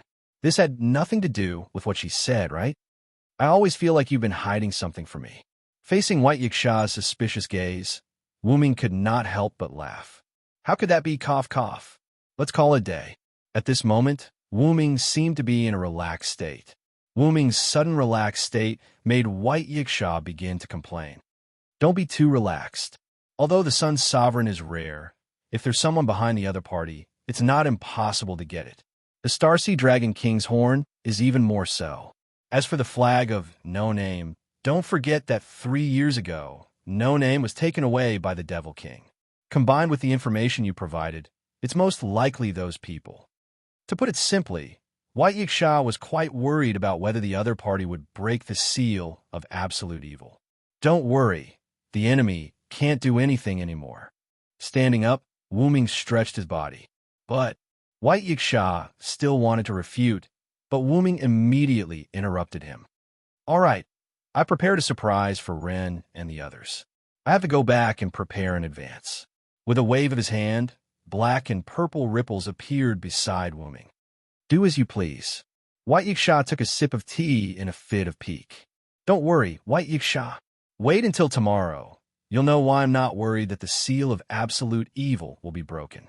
At that time, please take care of no name. With another wave of his hand, Wuming plunged into the portal. The portal closed immediately. I'll know tomorrow. Take care of no name. What do you mean? Bai Yiksha, who didn't like to keep people in suspense, complained unhappily. Then he took out his gift card and prepared to take out some snacks to eat with the tea. However, like unpredictable fate, White Yiksha seemed to realize something as his eyes suddenly widened. Could it be? Looking at his reflection in the teacup, Yasha smiled. So that's what you mean. There really is such a guy. He took out the desserts from the gift card and put away the gift card. White Yiksha held a teacup in one hand and a dessert in the other. Well, if that's true, then it's a happy ending. Then, White Yiksha took a bite of the snack. At the entrance of No Name's headquarters, a dark purple ripple appeared, and Wuming jumped out. Wuming had not walked through the main entrance for a long time, so he decided to walk through the main entrance. Have we arrived? Looking at the two huge magic puppets guarding the door in front of him, Wuming walked in without hesitation. They were not summoned by summoning tools like the magic puppets in the manor. These two huge magic puppets were high-level magic puppets that Wuming summoned from the inherent enchantment, Nazalik's underground tomb. If it was someone without authorization, the two gigantic magic puppets at the door would stop the person from entering. If they tried to force their way in, they would be attacked by the huge magic puppets. Of course, the magic puppets could only stop low-level tiger men like Jard. If someone like Maxwell tried to force his way in, these two magic puppets could only act as an alarm at best. In the end, they would have to rely on other people in the community. However, with these two magic puppets guarding the door, it felt quite cool. In short, it was better than nothing. Walking into the courtyard of No Name, Wuming saw a bright and beautiful scene. Different from the dilapidated scene he saw when he first walked through the main entrance. The scene Wuming saw now was completely different. The barren land became full of vitality. The originally dry river was filled with clear water. The seemingly broken house was renewed, and the courtyard that did not have any greenery was now full of vitality. Not bad. Wuming was quite satisfied with this. Although Wuming did not often wander around No Name, he was still a member of No Name. Wuming was happy to see No Name become better. Wuming was happy to see No Name become better. Moreover, when he thought about the things he successfully traded with Galgi, Wuming's mood became even better. By the way, although I wanted to take Vera around before, it seems like I haven't been to No Name much myself, Wuming said as he walked around No Name. However, as Wuming walked around, he noticed that there was a problem not far away. Wuming quickly walked over and saw Pest and Vera confronting each other, while Lily stood at the side, not knowing what to do. Moreover, if Wuming was not mistaken, there was a hammer on the ground beside Pest. What happened? Wuming could not help but ask. Servillo. Lily's voice was full of surprise, as if Wuming's arrival had completely resolved the situation between the two. However, that was more or less correct. When Vera saw Wuming, her short little legs fluttered as she ran to Wuming's side and pulled on his sleeve. When Pest saw Wuming, his face paled even more. It seemed like he was still a little afraid of Wuming, but not as serious as before. What's going on? Wuming did not look at anyone but Lily. After all, the onlooker had a clearer view. I was bringing Vera around when we suddenly bumped into Miss Pest. Then, Vera attacked Miss Pest with a hammer, and then, Lily did not continue, but Wuming understood. After that, Pest probably sensed Vera's danger and did not attack her directly. Instead, they stared at each other and started a confrontation. From the looks of it, Wuming could more or less guess what had happened. Pest, are you hurt? As the victim, Pest naturally needed to be concerned. How could I be hurt by a mere hammer? I was just a little annoyed that I was suddenly attacked, and it was my head. Although Pest was touched by Wuming's kindness, he was still very afraid of Wuming, and his voice was filled with weakness. Since you're not hurt, you can leave first. Wuming knew that Pest was not hurt, so he did not question his words. I know, Pest said in an aggrieved tone. Then, he left without stopping, as if he didn't want to stay any longer. Lily, you should leave too. Please take care of Vera for me. How could it be troublesome if I can help Servillo? Lily smiled in response to Wuming. It's almost lunchtime, so I'll leave first. See you later, Servillo, Vera. With that, Lily left too. In the end, only Wuming and Vera were left. All right, Vera, why did I attack Pest with a hammer? Wuming squatted down and looked at Vera. Because I was interested.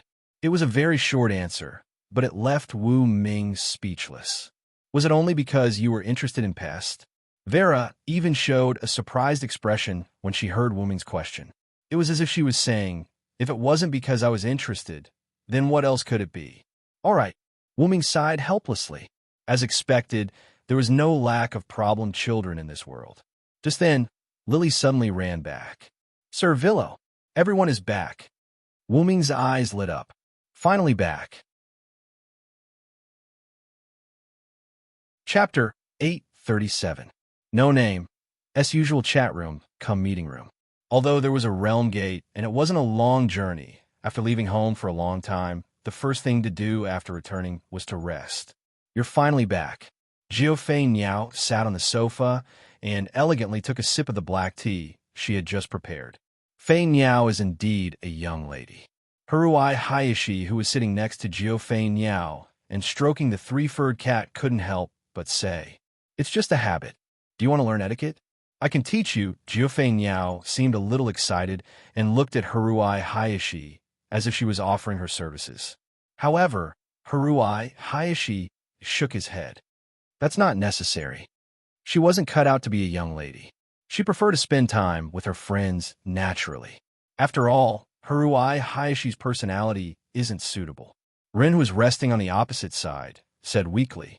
After spending some time together, the members of No Name had a certain understanding of Haruhi Hayashi, this seemingly innocent but actually two-faced girl. Haruhi Hayashi didn't care about Ren's words at all, and even nodded in agreement.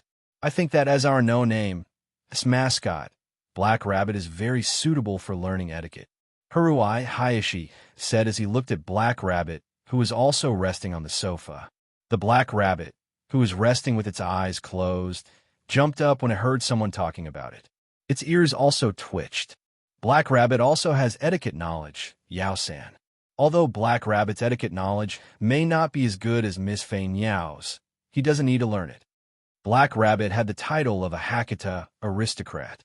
In addition, Black Rabbit had been a judge for a long time, so etiquette was necessary for Black Rabbit. You didn't deny the identity of a mascot, Black Rabbit. Haruhi Hayashi covered his mouth and snickered. Yes, that's right. You didn't deny the identity of mascot. Jiufei Niao didn't cover her mouth and snickered, but she also gave Black Rabbit a proud smile. Ren could only smile awkwardly. Teasing Black Rabbit had become a daily routine of no name. In no way, Black Rabbit is not a mascot. Black Rabbit, who was once again teased by the two of them, blushed. You two problem children don't always think about teasing Black Rabbit. Just as Black Rabbit was about to get angry, 16 Knights, who was standing by the window, suddenly spoke. It's so noisy. Black Rabbit, everyone just came back. Can't you be quieter? 16th Knight's solemn words entered Black Rabbit's ears, which made Black Rabbit lower its head in shame. I'm sorry. Of course, her face was still completely red, but this time, it was out of guilt. The others didn't say anything either, as if they were affected by 16th Knight's suppressed tone. However, at this moment, 16 Knights suddenly turned around. Speaking of which, didn't that Villo guy come back? Why can't I see him? 16 Knights didn't seem to be suppressing his emotions at all as he looked at everyone excitedly. Eh? The Black Rabbit was stunned. Who was the one who said to be quieter? It was as if Black Rabbit was hallucinating when he said that. After being separated for such a long time, I really miss him. No matter what, we should have a good fight. Ha ha ha. 16th Knight laughed, but his laughter sounded like mockery to Black Rabbit's ears. Could it be? Ren suddenly realized that 16th Knight was playing with Black Rabbit again. However, Jiufei Niao and Haruhi Masaaki looked like they had already guessed it. Sure enough, Mr. 16th Knight is the biggest problem child. Black Rabbit was once again driven mad by his antics. Gotcha! At this moment, the sound of the door being pushed open attracted everyone's attention. You're still so energetic, everyone. The voice was heard before the person was seen. Then, a familiar face with black hair and red eyes appeared. Mr. Villo? Black Rabbit shouted excitedly. Mr. Villo, long time no see. Ren stood up and politely greeted Wuming. Long time no see, Villo. Jiufei Niao gracefully greeted. Haruhi Masaaki, who was not good with words, only nodded at Wuming, but the smile on his face was particularly conspicuous. Wuming did not reply to them one by one. He just looked at them one by one and spoke to everyone. Everyone, long time no see. Then, Wuming had a smile on his face. Yo, little brother, I missed you so much. 16th Knight, who was standing by the window, walked toward Wuming, flipped over the sofa with one hand, and jumped in front of Wuming. You've been doing well recently, haven't you? Wuming smiled helplessly. First, he participated in all kinds of gift competitions in the Southern District, and then he was attacked by Absolute Evil's clone. 16th Knight must have had a good time punching him. Thanks to you, at the same time, Wuming and 16th Knight reached out a fist each and gently touched each other. Then, Wuming looked at everyone. Although I know you're probably tired, I've prepared a surprise for you. Do you want to take a look? Surprise? Ren, Black Rabbit, Jiufei Niao, and Haruhi Masaaki were stunned. Don't keep us in suspense. Hurry up and take it out. 16th Knight put one hand on her waist and waved the other hand in the air. Jiufei Niao and Haruhi Masaaki also nodded. Since it was a surprise, he had to take it out directly. That was the understanding of surprise by problem children. However, Wuming began to keep them in suspense again. There's no rush when everyone is here. However, when he said that Everyone was basically here. For example now, knock knock. The door that Wooming had not closed was politely knocked twice. Then, Lily's voice came from behind Wooming. Villo, Sama, I've brought Letitia-sama and Miss Pester here. Wooming smiled slightly. Please take a seat, everyone. In the conference room next door, for the first time in 3 years, there were a lot of people gathered. Near the wall, there was a very dignified rectangular table surrounded by the main members of No Name. Actually, this room was the real conference room. The previous room was just a chat room for the members of No Name to rest in. Sometimes they were too lazy to change places, so it was used as a conference room. At the front was the leader of No Name, Ren Russell. On Ren's left and right sat Wooming and 16th Night. However, this was slightly beyond Ren's tolerance limit. Let's forget about it. Ren's forehead was sweating due to nervousness. You're the leader, Ren. Wooming sighed. It's natural for the leader to sit at the top. 16th Night smiled. Our No Name is going to rise in the future. You have to work hard to master the calmness of a leader. Wooming said while knocking on the table. Besides, we're all on the same side. What's there to be nervous about? Just be normal. However, Ren just smiled awkwardly. It's because we're all on the same side that I'm nervous. Everyone believes in you, little guy. 16th Night held his chin with one hand and pointed at the other No Name members. Ren looked at 16th Night, then looked at the other members who were looking at him with encouraging eyes. He took a deep breath and nodded. Yes, I understand. Sitting at the top, Ren straightened his back and looked serious. I hereby announce that the official No Name meeting begins now. Chapter 838. This meeting was suggested by Mr. Villo, so the first speech will be given to Mr. Villo. Ren reached out his hand and pointed at Wooming. Wooming gave her a face and nodded. This meeting was suggested by me, mainly because I want to share with everyone the surprise I brought back from the Northern District. Wooming said and looked at everyone. At this time, the seat next to 16 Knights, Haruai Hiroyuki, who was sitting there, raised his hand and said, It shouldn't be an ordinary surprise, right? If it was an ordinary surprise, there would be no need for this kind of meeting. That's right. Wooming nodded and didn't say much, because Wooming wanted to use action to prove it. Wooming reached out his hand, and the golden dragoness space ripple appeared on the table. The golden ripple moved horizontally, and a rectangular piece of cloth was spat out from the golden ripple and neatly laid on the table.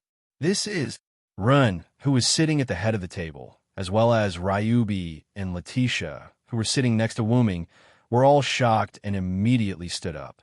A flag. Jioyuko, who was sitting next to Haruai Hiroyuki, saw the truth of the cloth and was puzzled. It was a red flag with a golden border, and the pattern on the flag was a girl with hills and earth as the background. Miss Hiroyuki, that was our No Name's flag. Lily, who was sitting next to Hiroyuki, said with a trembling voice. At the same time, a few drops of tears fell from Lily's cheeks. The reason why Lily didn't stand up emotionally was because Lily was crying so emotionally that she didn't have the strength to stand up. Our flag.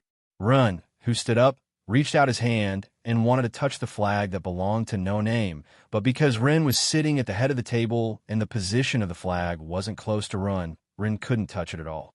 On the contrary, Ryubi and Letitia, who were sitting next to him, easily touched the flag.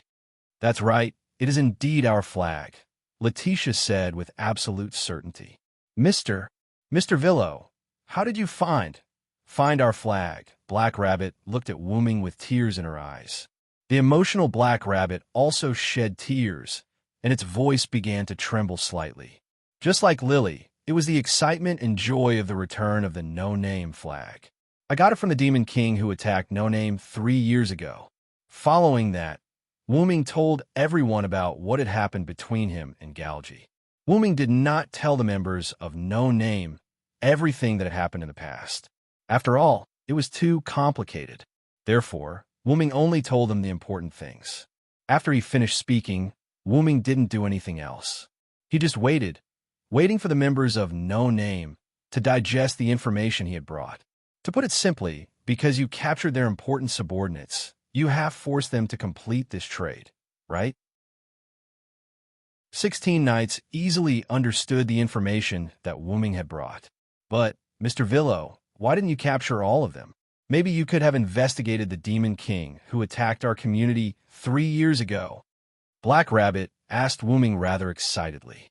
Calm down, you perverted rabbit, 16 knights said rather rudely. Didn't you hear what Villo said? They have some power behind them, and they might even be from the upper echelons of the box court. 16 Knights' eyes were full of ridicule. Of course, 16 Knights was not ridiculing Black Rabbit, but the box court. The upper echelons of the box court created the box court, and then used others to cause trouble in the box court, causing a disaster to the box court. It was as if the partners of justice were actually the villains of the boss. How ironic. Jiufei Niao also opened his mouth to explain to Black Rabbit. If we capture all of them, the people behind them will send new puppets to the lower echelons of the box court. If that was the case, it would be better to let Galji and his people, who he knew pretty well, cast a long line to catch a big fish. Haruai Hiroyuki also spoke. Also, didn't Villo say that Galji has the tendency to betray the people behind him? Although Haruai Hiroyuki had no intention of befriending Galji, the saying, the enemy of my enemy is my friend, still made some sense. What Jiufei Niao and Haruai Hiroyuki said was actually the problem that Wuming had considered at the time. Therefore, Wuming did not choose to cooperate with Galji, nor did he choose to completely fall out with him. In the end, Wuming chose to make a trade with Galji. They did not form an alliance, nor did they form an enemy. It was just a simple trade, although Wuming was a bit rough. Galji and his people are not a threat. The key is that 4-digit Demon King called Maxwell. After Wuming said that, the others also had a serious expression. He has an immortal body, so it seems that my fists are useless. 16 Knights shrugged and said in a relaxed tone, I'm afraid my ability won't be of any use either. Jiufei Niao shook her head.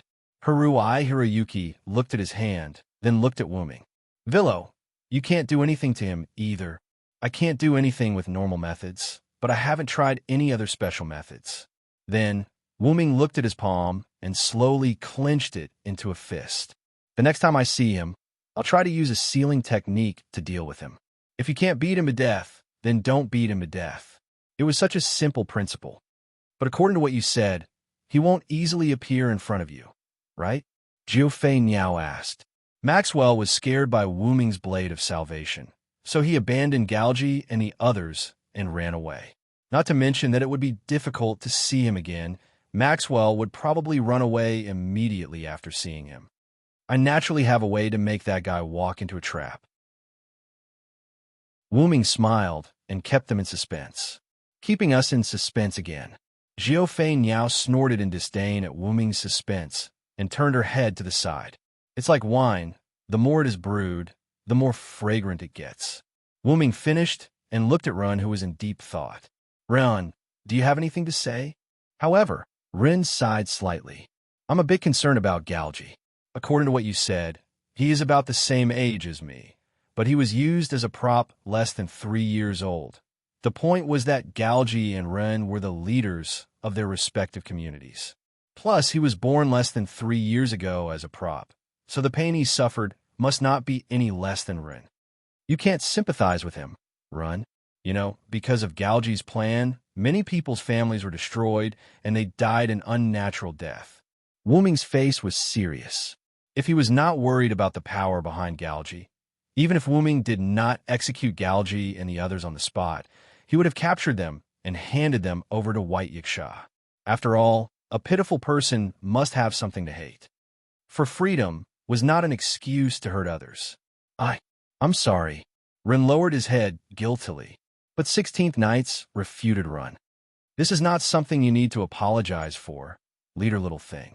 Kindness would sometimes bring about mistakes, but the starting point of kindness was never wrong. Also, leader, don't always show such a lack of confidence. You need to be more confident. Wuming shook his head helplessly. Listening to advice was a good thing, but don't always put your status so low. After all, Ren was the leader of No Name. Yes. I'm very sorry. Rin was at a loss. By the way, Mr. Varen, did you manage to get anything else from No Name from Galgi? Black Rabbit quickly tried to smooth things over for Run. Of course, even if I intend to let them go, I still have to skin them alive. Chapter 839. In the next second, Wuming took out a card out of thin air. It was Wuming's gift card. When Wuming and 16 knights first arrived at the box court, the four of them went to White Yiksha to appraise the gift according to Black Rabbit's suggestion. At that time, White Yiksha gave each of them a gift card that could be used to store items. However, Wuming had the dragon nest space, so he didn't use it often. But if it's this, I'm afraid my dragon nest space isn't suitable for storing it. As Wuming spoke, the gift card in his hand flashed. That was the sign that the item stored in the gift card was taken out. A dragon-like object and a ball of light filled with the aura of the sun appeared in front of everyone. This is a divinity and the sun? Pest, who had been sitting beside Letitia, was shocked and couldn't help but shout. Pest had been bestowed with the prestige divinity, so she was naturally familiar with it. As the incarnation of the Black Death who was closely related to the sun, Pest was also familiar with the power of the sun. Furthermore, Pest looked at the divine spark and the sun's sovereignty with a thirsty gaze. If she could obtain the rights to these two blessings in this loot-sharing convention, she believed, her strength would definitely undergo a qualitative change. Now, because of Wuming, she had reached 4 digits. If she added the divinity and sovereignty of the sun, even if she couldn't reach 3 digits, she would reach the peak of 4 digits. However, Pest could only think about it, because the aura of this divinity seems like 16 knights couldn't help but look at the silent Letitia. Mr. Villo, could this be? Black Rabbit had more or less guessed it. That's right. This is Letitia's divinity and sovereignty of the sun of Ophiuchus constellation, Wuming said with certainty. Pest, who heard Wuming's words, had a look of regret. Since it was a gift from Letitia in the past, then it definitely had nothing to do with her. Letitia's divinity? Gun Flying Bird was stunned. Sovereignty of the sun of Ophiuchus constellation. Haruai Hiroyuki stopped stroking his cat. As expected, these are all gifts from Senior Letitia. The Black Rabbit was overjoyed. As if reflecting Black Rabbit's words, the divinity and sun sovereignty slowly floated in front of Letitia. I didn't expect Galgi to have Letitia's gift. Rim was quite excited. He was happy from the bottom of his heart that Letitia's things could come back. Divinity and sun sovereignty were not small items. One could transform a creature's body into the highest grade of a species, while the other was even rarer. There were only 25 suns sovereignty in total, not to mention that this sun's sovereignty in Ophiuchus constellation was created for Letitia. More importantly, if the things that originally belonged to Letitia returned to her, Letitia's strength would definitely improve further. In this way, not only was No Name one step closer to its former peak, but Letitia had also completely recovered. Like a broken jigsaw puzzle, No Name would be pieced back together bit by bit. And Run believed that with Wu Ming and 16 knights around, this jigsaw puzzle would be even more beautiful than before when the time came. In response to Ren's question, Wu Ming naturally nodded his head. Regarding this question, I will explain it later. Then, Wu Ming looked at Letitia. Okay, Letitia quickly put away the divinity and sun's sovereignty. But Letitia hesitated. Master, Letitia looked at Wu Ming with guilt and gratitude. Her face was full of hesitation. Wu Ming, who already had a tacit understanding with Letitia, understood Letitia's eyes. Letitia was not willing to accept the gift that originally belonged to her. As for the reason, perhaps it was guilt and self-blame for giving up her own power, or perhaps it was because she wanted to let others use it, or perhaps it was because she was satisfied with the power that Wu Ming gave her. All of these could be the reason why Letitia was not willing to accept it. But no matter what, these were Letitia's things. Even if Letitia was Wu Ming's, even if Letitia took the initiative to give up these gifts, even if these gifts were separated from Letitia for a long time, no matter what, these were Letitia's things. This divinity was originally yours. It's just returning it to its original owner. As for the sun's sovereignty, among all of us here, Ophiuchus constellation is the most compatible with you. If you don't want it, then this sun's sovereignty is useless.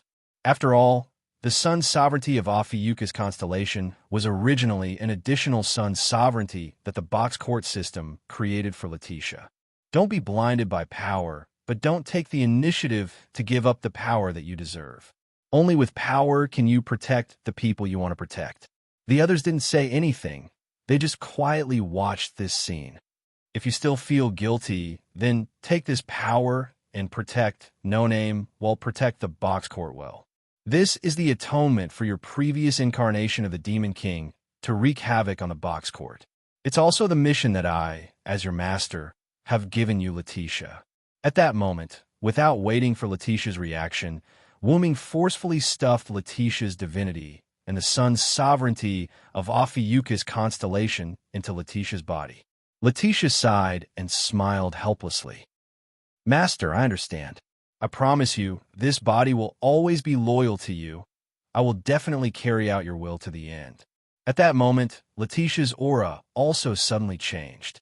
An invisible pressure spread out in all directions. Everyone present noticed Letitia's change.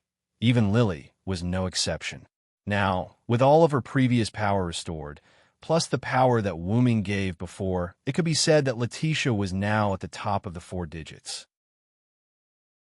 Now, even White Yiksha, who didn't return the divinity and spirit core, couldn't do anything to Letitia. Whoa, Pest let out a few unwilling whimpers. Damn it, I'm so envious. That's great, Senior Letitia. Lily's little tail wagged. If there was anyone who was the happiest, it would definitely be Lily. As someone who didn't have much battle power and wasn't part of the main force, but was able to sit together and discuss with everyone, Lily was naturally very happy to see her comrade's power rise to another level. If she didn't have any power, she would pray for her comrade to become stronger.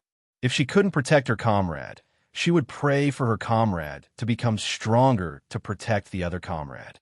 As for herself, who didn't have much battle power, she just had to do what she was supposed to do, for example, do the logistics work that her comrade gave her. Thank you, Lily. Letitia returned Lily's bright smile. The surprise that Mr. Villo brought really scared me. We have to hang up our flag this way. Our No Name will once again have a community with a flag. Black Rabbit excitedly held up the flag, ready to do as he said. Then, Wuming raised his hand to signal Black Rabbit to not be anxious. Don't be anxious, Black Rabbit. I also got something from Galgi. However, this frightened everyone. Hey you, did you really skin the other party? Chapter 840. 16th Nights, ridiculed in an exaggerated tone. In fact, whether it was 16th Nights or the others, they were already surprised that Wuming was able to find the no-name flag. And Wuming finding Letitia's divine spark and sun's sovereignty was also out of everyone's expectations. Not to mention the divine spark, there were only 25 sun's sovereignty. Not to mention the number of people in Box Court. Just the number of communities in Box Court was as many as the stars in the sky and the gravel on the ground. It was reasonable to say that Wuming was able to obtain the no-name flag, Letitia's divine spark, and Ophiuchus' sun's sovereignty from Galgi, but they didn't expect that Wuming would actually ask Galgi to hand over other things. To be honest, everyone began to guess who was the person that Wuming had captured to be able to make Galgi suffer such a big loss. Seeing everyone's doubts, Wuming began to explain. My original request was to return the no-name item, but Galgi wasn't the mastermind behind the scenes. He was just a puppet, so I didn't expect to exchange it for many things. Wuming was hoping to get some other good things from Galgi, but he didn't expect Galgi and the others to carry so many gifts that belonged to No Name. The No Name flag was taken out from her gift card when Wuming woke Ling up, and Letitia's divine spark and Ophiuchus' unsovereignty were taken out by Galgi. By the way, the gifts of Box Court could only be obtained through transactions, transfers, or gift competitions. They couldn't be stolen. The community flag was this type of gift. The Demon King used his authority to attack the No-Name 3 years ago. The Demon King won, and the flag became the Demon King's possession. After that, the flag was transferred to Galgi, and Galgi transferred it to Wuming through a transaction witnessed by Box Court. If Wuming tried to steal it, the No-Name flag might be invalidated by Box Court system. However, Box Ting's system dispelled Wuming's thoughts of taking advantage of others. It was rather regretful. Asterisk off, asterisk off, asterisk. Asterisk in short. Thanks to the Box Court system, Galgi was able to hand over everything that belonged to No-Name. The flag of No-Name, Letitia's divinity, the sovereignty of the sun of the Ophiuchus constellation, and the last one, the sovereignty of the Leo sun. After Wuming finished speaking, the gift card that he had yet to put away suddenly burst out with a ray of light, and the aura of the sun that was no weaker than that of Ophiuchus constellation rushed over. This is another sun sovereign. Pester was shocked once again. There were only 25 sun sovereigns, and Wuming had taken out 2 of them in just a short while. In the lower level of the courtyard, there were actually 2 sun sovereigns in the 7-digit outer sect. What kind of explosive news was this? Speaking of which, other than Letitia, is there anyone else in No-Name who has a sun sovereign? It wasn't that Wuming was curious, but it was mainly because there were too few sun sovereigns. White Yiksha and her old enemy together held 20 sun sovereigns. Excluding the additional Ophiuchus constellation, there were only 4 sun sovereigns that were wandering outside. Even if No-Name was once the largest community in the East District, with only 4 people, it was still extremely difficult to collect sun sovereigns. Therefore, when Wuming knew that the sun sovereign of the Leo constellation was once bestowed by No-Name, he was indeed shocked.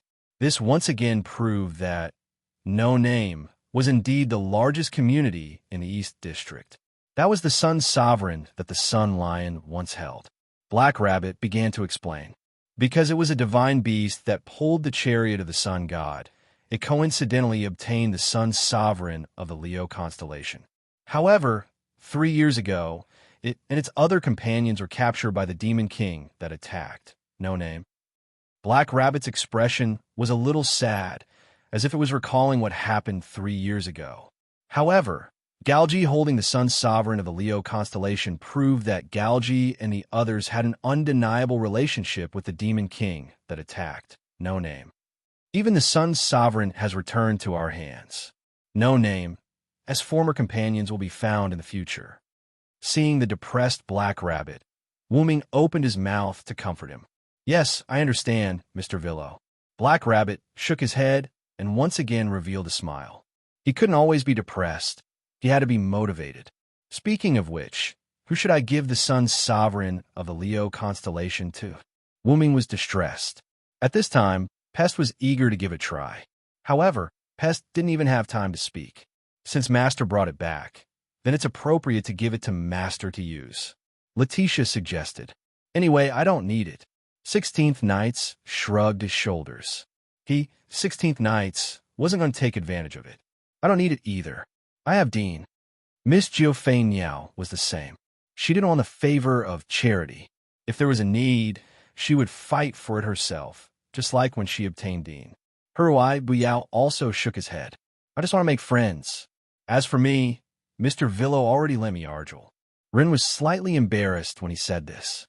When Rin first heard that Wuming wanted to give him Argel, he was scared silly. That was a star spirit. Wouldn't it be making a mountain out of a molehill if he gave it to him? However, in the end, under Wuming's tough attitude, Rin had no choice but to borrow it from Wuming. Wuming wasn't going to take it back anyway. Naturally, I don't need it either. Letitia also shook her head. Not to mention that she already had the sun sovereign of the Ophiuchus constellation. She had already gained enough from this loot-sharing conference. Naturally, she didn't need it. Black Rabbit doesn't need it either. Black Rabbit shook his head, and his rabbit ears swayed along with it. Black Rabbit was mainly the judge of the gift competition. Even in terms of combat power, Black Rabbit wasn't to be underestimated. He was given 4 godhood equipment by Sakura when he was young and was worshipped by the rabbits as the son of God. Black Rabbit was actually very strong. Lily doesn't need it either. After all, Lily is a support staff. Lily laughed mischievously. I don't need it either. Wuming shrugged his shoulders helplessly. He had the incarnation and didn't need the power of the sun. As for the Sun Sovereign's ability to summon star beasts, it was just a summon. With the dependent incarnation, it was equivalent to a summon. Therefore, Wuming didn't need the Sun Sovereign. However, Pest was roaring in his heart. If you don't need it, you can give it to me. Finally, Mr. Pest made a rare speech. Cough, cough. According to the Sun Sovereign of the Leo constellation's ability, as well as everyone's ability, we can just make a reasonable plan. No matter what, he had to fight for it. Wuming looked at Pest meaningfully. Pest was almost scared to death. In the end, Wuming nodded. What Pest said makes sense. Immediately after, Wuming looked at Black Rabbit. Black Rabbit, does the Sun Sovereign of the Leo constellation have any other abilities? If the Sun Sovereign was only able to summon star beasts, it would be too cheap. The Black Rabbit stretched out a finger and gently tapped its chin. I remember that the Sun Sovereign of the Leo constellation can give the wielder the ability to reflect all weapons. It's a pretty good ability. I see. Wuming nodded. Then, give this to 16th Night. Chapter 841.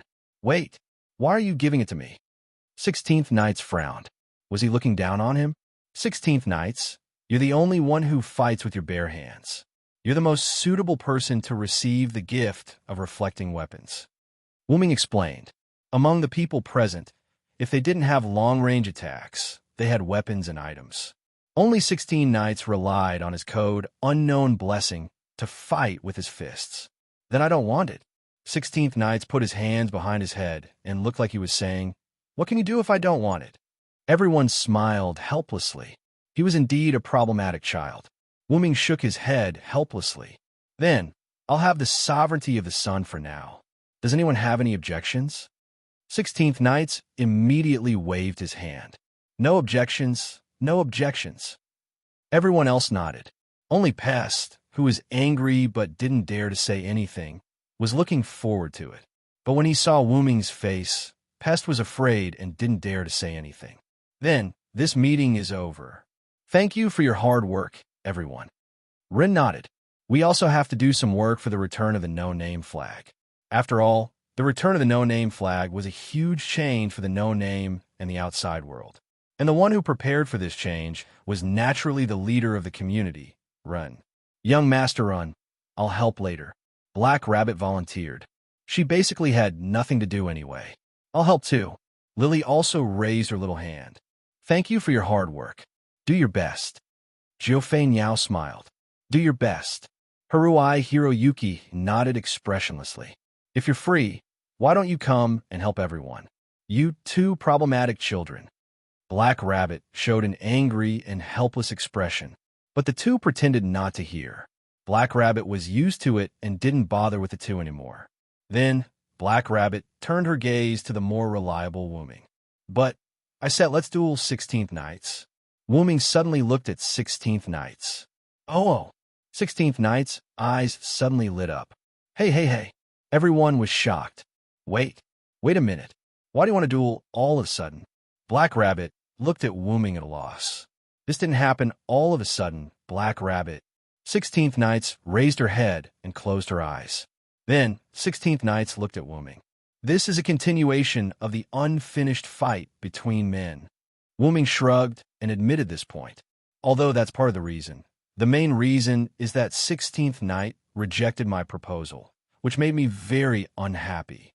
Then, Wuming stretched out 2 fingers and pointed at 16 Knights.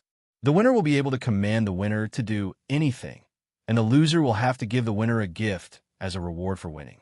What do you think? It was different from the simple, if you lose, you have to be obedient. There was also an additional reward. What an interesting condition. I like it.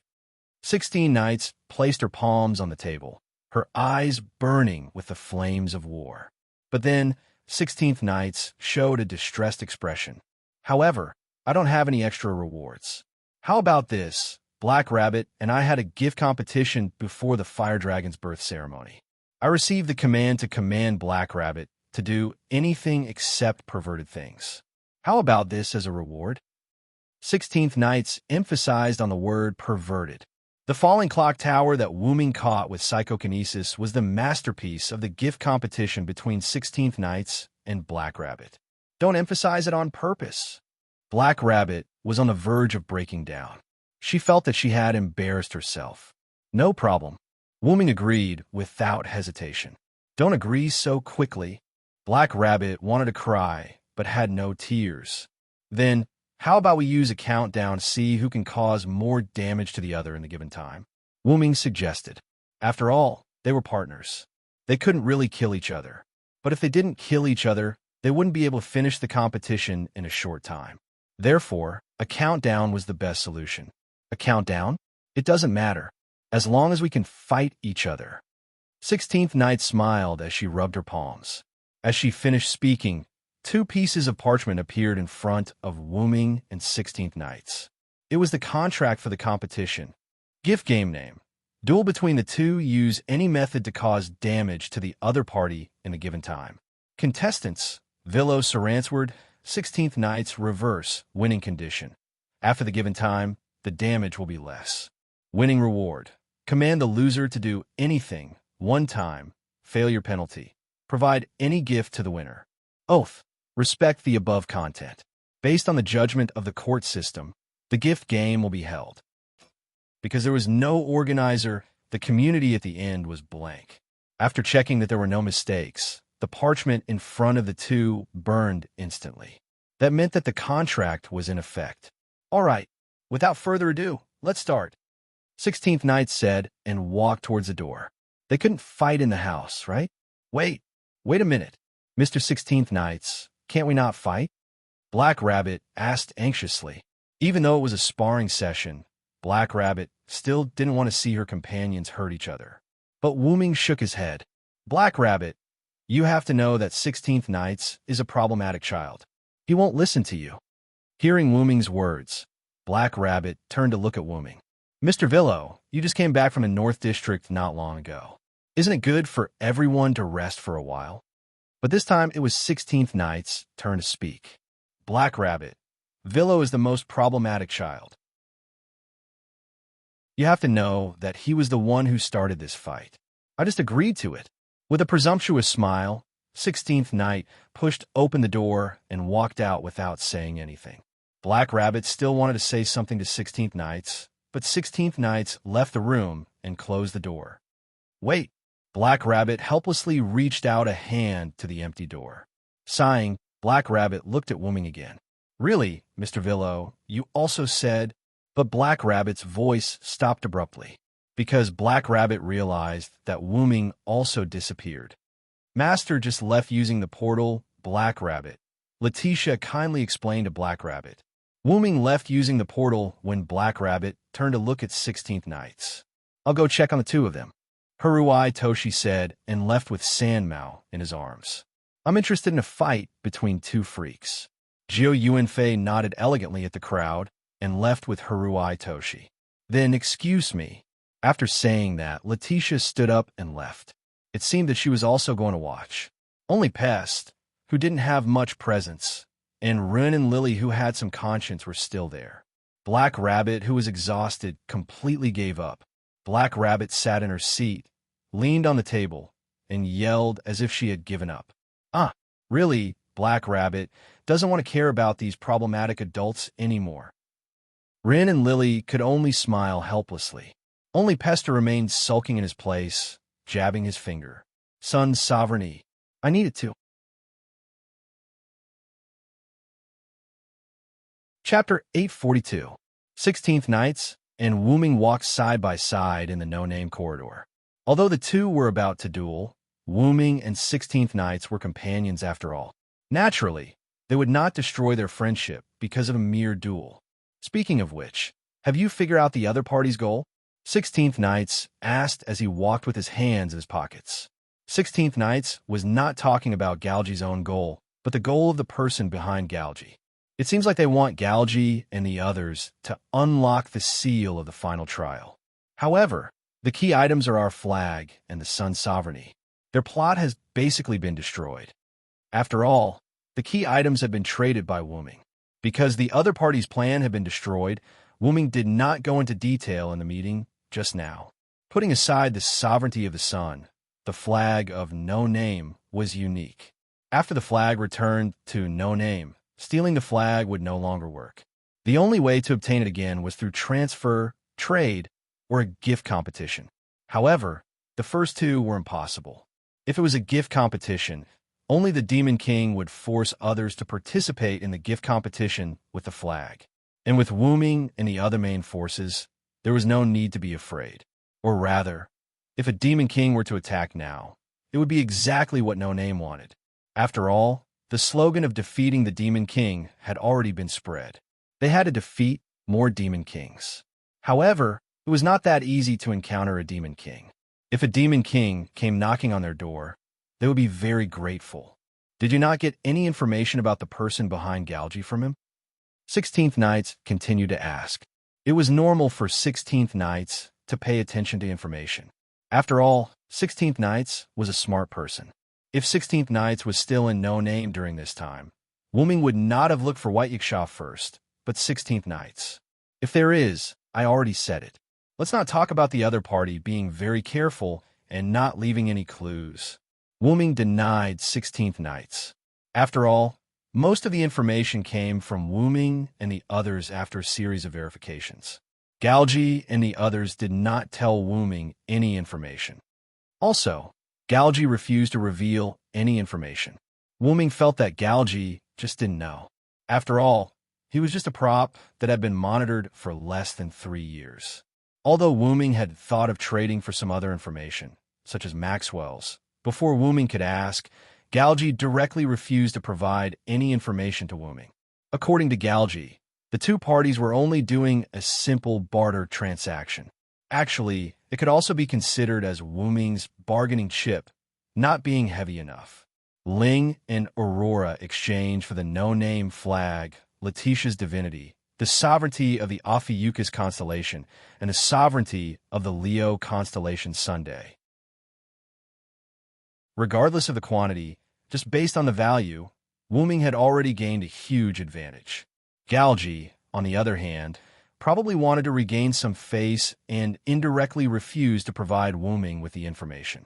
Don't you just want a simple transaction? Then let's just make a simple deal. One hand for the money and the other for the goods. No money? Then I don't have any goods here either. Thank you for your patronage. Wuming was quite dissatisfied with this, but thinking that he could get the No Name flag back this time, Galgi's little tricks were nothing. What Wuming didn't know was that every gift that Galgi gave Wuming was something that he had previously planned or had practical abilities. But just because he saw Wuming, he was forced to give all these gifts to Wuming. It could be said that Wuming had skinned a layer of his skin. If Wuming knew the bitterness in Galgi's heart, he would only think that Galgi reaped what he sowed. After all, a layer of skin could be considered Wuming giving Galgi a small punishment for attacking the box and attacking No Name. In short, it's all over. 16 Knights took the opportunity to take it. What we need to pay attention to now is fighting. Fighting. Seems like you've been waiting for this for a long time. Wuming couldn't help but smile.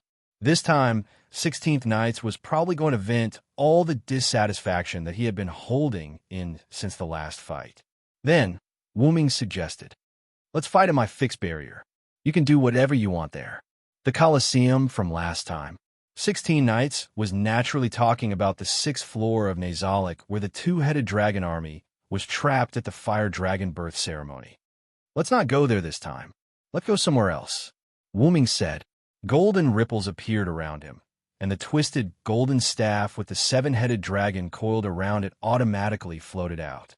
Grabbing it, Wuming tapped the ground with the tip of the staff. Wave-like ripples spread out and surrounded Wuming and 16 Knights. The next second, the two disappeared. Just as they turned the corner, Komodo Asuka and Haruai Biao looked at each other in confusion. I clearly saw the two of them walk over. Could it be that they discovered us? Master and 16 knights went in a master's fixed barrier. Letitia explained as she walked out from behind them. As Wu Ming's dependent, Letitia could sense Wu Ming's location. That Colosseum? Komodo Asuka naturally remembered how Wu Ming brought them to another space during the fire dragon birth ceremony. Letitia, can't you bring us in? Haruai Biao asked, as if he was asking for help. However, Letitia shook her head. Unfortunately, that's an ability brought by Master's grace. I can't interfere. So, we can only wait until the two of them finish fighting? Komodo Asuka sighed helplessly. Staff of Ain's Wu Ming, the 8th floor of the fixed barrier. In the endless wilderness, Wu Ming and 16 knights faced each other with a distance of more than 10 meters. This place is quite spacious. 16 knights was quite satisfied. There were no plants, animals, and even the ground was dead. They could do whatever they wanted. This is the fixed barrier of the staff of Ain's Wu Ming. Some are suitable for fighting, while some are suitable for resting. Wu Ming said as he put the staff of Ain's Wu Ming into the golden ripple that opened up again. Then, Wu Ming snapped his fingers and activated the advanced tool creation ability. A huge hourglass suddenly appeared in the sky. Use this as a timer. Wu Ming looked at 16 knights. However, 16 knights didn't care. It doesn't matter. Let's start. 16 knights showed a very happy smile to Wu Ming. Then, with one hand raised, Wu Ming and 16 knights looked at each other. Neither of them spoke, nor did they move. Let's start dash. As soon as he said that, Wu Ming snapped his fingers and the hourglass began to operate. Bang dash. The sound of the ground being crushed was heard. 16 knights' speed was comparable to the speed of Universe 3 as she instantly burst toward Wu Ming's position. The battle was about to start. Chapter 843. Boom! 16 knights rushed to Wu Ming's side with the speed of the third universe and smashed his fist down. The place where Wu Ming was standing instantly exploded, and smoke and dust filled the air. As the smoke and dust slowly dispersed, 16 knights' fist was pressed on the broken ground, and Wu Ming was nowhere to be seen. Still so impatient, 16 knights. Wu Ming's figure floated in the sky as he teleported away. It's a countdown match after all. I have to seize the time and enjoy the fun of fighting. 16 knights shook his arm. Because he was a bit agitated, he used a bit more strength to smash the ground. Wu Ming, who was floating in the sky with psychokinesis, released his power of the will completely and spread it to the ground that 16 knights had punched. Although the ground didn't seem to be broken that badly, and only the surface cracked, Wu Ming could see through his power of the will that a crack went deep into the ground. Wu Ming began to wonder if 16 knights would break through this place. The staff of Anzi-Urgen's enchantment was connected to the 10 underground floors of Nazalic. It didn't mean that Wu Ming could only use it on the 8th floor and not the other floors. With 16 Knights' Fist, if he really wanted to break through this place, Wu Ming wouldn't have any doubts. Of course, if Wu Ming kept supplying mana to maintain the enchantment could still be repaired if it wasn't broken through in one go. Just like now, the ground under 16 Knights' feet seemed to have gone back in time as it slowly returned to its original state. Can this place repair itself? That's not fun. 16 Knights was a bit dissatisfied. Why? Things that are broken automatically repair themselves. That's not fun at all. It turned out that 16 Knights was a problematic child, and he was the violent type. Then I won't let it repair itself. It'll save my mana. That's what you wanted. Wu Ming smiled helplessly. Wu Ming immediately stopped supplying mana to the enchantment to repair itself. That's more like it. 16th Knights laughed wantonly as he bent his knees and jumped. A large scale of cracks appeared on the ground as 16th Knights rushed into the sky. Unable to fly, he could only rely on this method to attack Wu Ming. Without any fancy moves, 16 Knights' weapon was just his fists. Facing 16 Knights, Wu Ming responded with the same method of attack, punching. The two unadorned fists collided with each other, causing the entire atmosphere to tremble. Visible shockwaves spread out in all directions with their fists as the dividing line. Boom! After a short stalemate, the two separated. Because 16th Nights was a human, just a slightly special human, he naturally couldn't overcome the gravity of the ground. Thus, 16th Night's body began to automatically descend to the ground. Wooming, on the other hand, couldn't help but go a little higher due to the inertia from the exchange of blows with 16 Nights. Being able to fly is indeed a good thing. 16th Nights, who was kneeling on one knee, teased Wooming. I didn't think of using this to take advantage of you. Because 16th Nights was so aggressive, Wooming subconsciously used the teleportation door to go to the sky. Wooming finished speaking and landed on the ground. Both of them suffered some damage from the exchange of blows, but Wooming's injury was more serious. Shaking his numb right hand, Wooming smiled helplessly. Sure enough, in terms of explosive power, you have the upper hand. If Wooming didn't have the advantage of being in the air, Wooming would be the first to retreat. However, compared to Wooming who came to the ground to fight with 16th Nights, 16th Nights didn't have the idea of being waterproof. I won't go easy on you. 16th Nights pretended to rush over again. I don't need you to go easy on me either. Wooming swung his fist and met 16th Night's second punch. Boom! Just like before, the ground was split by the shockwave. At the same time, the ground couldn't withstand the impact of the two and shattered, sending rocks flying everywhere. However, this time, the ground didn't recover. On the contrary, a large number of rocks that flew into the sky fell and buried the two of them. Crash! Wooming released his magic and bounced the rocks away. He wasn't hurt at all. What a convenient ability. 16th Nights, who crawled out of the rocks, said enviously. Although he wasn't hurt, 16th Nights, who didn't have the ability to release energy, was in a sorry state. I have many abilities. Moreover, this is just a simple way to release energy. Wooming smiled and didn't mind. Is that so? Speaking of which, is the glowing rune on your body one of your abilities? 16th Nights pointed at Wooming's arm. Wooming raised his hands. Sure enough, there were some runes on Wooming's hands. It's just a lune rune for strengthening. It only increases strength. I used it when I fought with you before. With the strengthening of the lune rune, Wooming wouldn't be at a disadvantage when fighting with 16th Nights. I didn't pay attention at the time. Forget it, it doesn't matter. It's just a strengthening rune. Watch me break it. 16th Nights said and rushed over again. Come and try. Wooming responded with his fist. The battle was still ongoing. Just as Wooming said before that he wouldn't take advantage of 16th Nights, Wooming didn't use any fancy abilities. He just fought with 16th Nights using his fists. Although their attacks were blocked by each other's fists, it was still a response to 16th Nights' request. 16th Nights also used his fists to fight with Wooming. Or rather, he simply didn't have any other abilities. However, 16th Nights didn't need any other abilities. His body was the best weapon. Reality proved that it was just as 16 Nights had said. He would break these runes for Wooming. Breaking the lune rune wasn't a joke. However, every time Wooming's lune rune was broken, Wooming would immediately use telekinesis to inscribe a new lune rune on his body. Gradually, the entire 8th layer of the wilderness was affected by the battle between the two. Basically, there wasn't a single place that was intact. There were craters left behind by fists and legs everywhere. The better places were full of spiderweb-like cracks, and the worst places were completely shattered into pieces. As for the deeper underground, there was no need to guess. It was probably also fragmented. Because Wooming cut off the supply of mana to repair the enchantment, the shattered ground of the 8th layer didn't automatically repair itself. Gradually, the 8th layer couldn't hold on any longer. Ka-ka-ka. The sound of something heavy breaking entered their ears.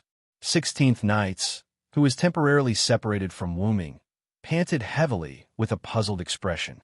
What's wrong? Is this place going to collapse? You guessed right. Wooming, who was also panting heavily, responded with a smile. After Wooming said that, the entire 8th layer collapsed. Chapter 844. Generally speaking, if it was a multi-story building, once a floor collapsed, the people on that floor would automatically fall to the next floor due to gravity. However, Nazalik's underground tomb was a magical underground building transformed from the game into reality. Therefore, it couldn't be defined by common sense. As mentioned before, it wasn't just the 8th floor that didn't mean the other floors of Nazalik didn't exist anymore. It must be known that once the staff of Anziergen's inherent enchantment was activated, it would directly open the 10 underground floors of Nazalik. If only one floor was used, the other floors would be idle and wouldn't disappear or exist. When one floor was destroyed, there were 2 possibilities for the people in the inherent enchantment. One was to be transferred out of the inherent enchantment, and the other was to be transferred to the other floors. By the way, Wuming could control which floor they were transferred to. After the 8th floor collapsed, it completely turned into magic and dissipated. The 8th floor was equivalent to being empty. After all, the 8th floor needed time to repair itself after being destroyed. Of course, if Wuming transferred a large amount of magic, the self-repair time would be greatly reduced. Of course, the easiest way was to reactivate Nazalik's inherent enchantment after it was closed. After leaving the 8th floor, Wuming and 16 Knights didn't return to No Name. Instead, they went to the other floors of Nazalik. 9th floor, a lounge of the royal suite. Wuming and 16 Knights figures automatically appeared. The 2 sat face to face on a sofa with a coffee table. Great, great. Ha ha ha. I haven't been this happy in a long time. 16 Knights sat on the sofa and shouted happily. 16 Knights had been bored in her original world for 16 years. Moreover, the bet between 16 Knights and Wuming had been delayed for a long time. With the 2 added together, 16 Knights' mood was very good at the moment. I'm finally done with you. You don't use your brain at all when you fight. As the person involved in the fight with 16 Knights, Wuming felt it deeply. Aren't you the same? 16th Knights laughed happily as she looked at Wuming. Indeed, Wuming had almost released the bestial nature engraved deep within him. After all, Wuming wasn't human. It couldn't be helped that he didn't dare. Fighting each other with fists, without weapons, was the best way to arouse blood. Fortunately, Wuming managed to control himself. Otherwise, the match would have been over. Oh, I didn't expect you to have such a good place. 16 Knights, who was done laughing, began to pay attention to her surroundings. Although Wuming didn't know why 16th Knights had such knowledge, Wuming could tell that 16th Knights was shocked by the excellence of the VIP suites on the 9th floor. After all, this was a place for players to escape from reality. Naturally, they would make it more comfortable. I kind of inherited it. This is all designed by the predecessors. Leaning on the sofa, Wuming snapped his fingers. 2 glasses of wine appeared in front of Wuming and 16th Knights. This is a place to rest. Water and wine are provided for free. Wuming explained. Of course, there was only water and wine. After all, this was a game. There was no such thing as eating, so they could only drink some water and wine. If there's such a good place, you should have brought me here earlier, 16th Knight said as she unceremoniously raised her wine glass. Then you and the 2 of them would have caused a ruckus here. Wuming also responded without holding back. The 2 of them naturally referred to Jio Yuasuka and Kasuga Hibiya, the 2 problem children. Ha ha ha, how could that be? You have to believe me. We are companions. 16th Knights waved her hand jokingly. Speaking of which, I was tricked by you in the end. The last thing 16th Knights was referring to was the fight just now. When the fight between the 2 broke on the 8th floor, there was only a bit of sand left in the hourglass. Then 16th Knights discovered that she was healed by something. What 16th Knights didn't know was that Nazalik's teleportation never had any light. It was just a sudden disappearance. Therefore, the light that appeared when the 8th floor broke wasn't a sign of teleportation. It was the activation of a healing rune that Wuming designed in advance. That was the Lune rune that Wuming buried in the ground while fighting with 16th Knights. Wuming intentionally lured 16th Knights to not stay in the same place to fight. Moreover, 16th Knights, who was lured by Wuming, wouldn't go to the same place to fight. Only then would the healing runes in every inch of the 8th floor not be destroyed by 16th Knights. It was precisely because Wooming and 16th Knights didn't continue fighting in the same place that their fight affected the entire 8th floor. In the end, the healing rune was activated. The hourglass in the sky also ran out of sand, and the time was up. Then, if I didn't guess wrong, the result should be a draw. 16th Knights said as a contract appeared in front of 16th Knights. Sure enough, there were 2 victors on the contract. Victors, Villosilenceward, 16 Knights in reverse. However, there was no such thing as a draw in the gift competition, so the 2 of them were also losers. Losers, Villosilenceward, 16 Knights in reverse. In this way, both sides could order the other side once. What a pity. I originally wanted to heal myself in the end. I didn't expect to include you in the healing range. Wooming drank a mouthful of wine without blushing. I almost believed you. 16th Knights smiled casually and drank the wine in one gulp. The victory condition on the contract was like this. Victory condition. After the time is up, the damage taken will be less. Wooming had implanted healing runes in the shattered ground of the 8th floor. When these healing runes were activated, the effect was to completely heal the 2 of them. In this way, after the time was up, the 2 of them would be the ones who didn't receive any damage. Hey, this is completely the same as when I competed with Black Rabbit. 16th Knights was quite depressed. A competition was to determine the winner and loser. Why would it be a draw every day? But this time, 16th Knights was quite happy, so 16th Knights didn't want to pursue Wooming. Here, this is Black Rabbit's command authority. 16th Knights took out a piece of parchment from the gift card and threw it to Wooming. All right, give me the sovereignty of Leo's Sunday. 16th Knights said bluntly as he extended his hand towards Wooming. You guessed it. Wooming took out a ball of light and threw it to 16th Knights. Even an idiot can see that you want to give me the sovereignty of the Leo constellation Sunday. That's why you want to compete with me. I'm just curious as to how you lost the sovereignty of the sun to me.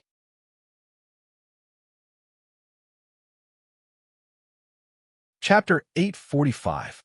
Just like how Wooming sent Ophiuchus constellation's sun sovereign into Letitia's body, 16 Knights merged the sun's sovereign into his own body. Indeed, Wooming never thought of using the sun's sovereign from the start. After knowing that Leo constellation's sun sovereign could deflect weapons, Wooming's first thought was to reverse 16 Knights. Firstly, 16 Knights was the most suitable for Leo constellation's sun sovereign. But there was another more important reason. After all, Wooming couldn't stay in the box world forever, but the rest of No Name could. After he left, No Name would have to rely on his companions. Thus, Wooming would leave whatever he could for them. Of course, Wooming also didn't need the sun sovereign. You can't be too obsessed with power, but you can't run away from your own power. Wooming's advice to Letitia had the same effect on Wooming. Since the sun sovereign couldn't give Wooming more power, it was like a chicken rib, so it was better to give it to the rest of No Name. Thus, Wooming was glad that he didn't fight with 16 Knights. If he did, there would have been a winner. In that case, he wouldn't have been able to give 16 Knights the sun sovereign of Leo constellation. After all, normal methods couldn't make 16 Knights accept the sun sovereign of Leo constellation. Wooming had no choice but to use this method to understand the agreement between him and 16 Knights. Now you know what method I used. After replying to 16 Knights, Wooming drank all the wine in his cup. Although I know, it's a fact that I was tricked by you. It's really annoying. 16 Knights smiled proudly. Look, even if he was tricked, 16 Knights would still continue to smile. As for the reason, let's make it clear in advance. Next time, you have to fight with me properly.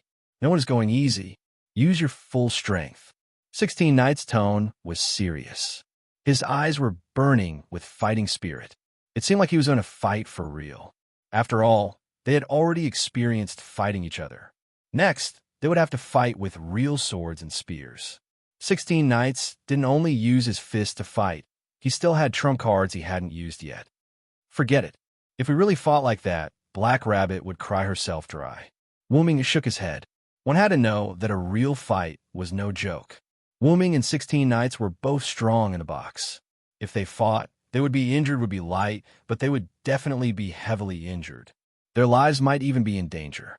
Although 16 Knights was indeed looking for excitement, the two of them were not mortal enemies. There was no need to fight to the death, right? Previously in the conference room, Black Rabbit was about to cry when he found out that Wu Ming and 16 Knights were going to fight. If it really came to a real fight like 16 Knights said, Black Rabbit might really cry. Forget it then. We'll talk about it later. 16th Knights, who seemed to have thought of something, also chose to give up. It's about time. We should go out. Wu Ming realized that the two had been away from No Name for a long time. It was time to go back. Hey, you should have other spaces. Why don't you take me for a walk? 16 Knights said as her eyes lit up. Wu Ming showed a helpless expression, because Wu Ming knew that this was the light of a problem child. No Name's headquarters. Wu Ming and 16 Knights left the corridor. The two of them seemed to have removed their invisibility and appeared out of thin air. In the end, Wu Ming didn't take 16 Knights for a walk. After all, if the other two problem children found out about this, they would either have a falling out or pester Wu Ming all the time. It's really unfair. Since 16 Knights also visited your private space, we have to do the same. At that time, the two of them would probably say something like that. If that's the case, why not refuse from the beginning? That's what Wu Ming thought. However, 16 Knights began to fuss over this. You're really boring. You were so bold when you were fighting.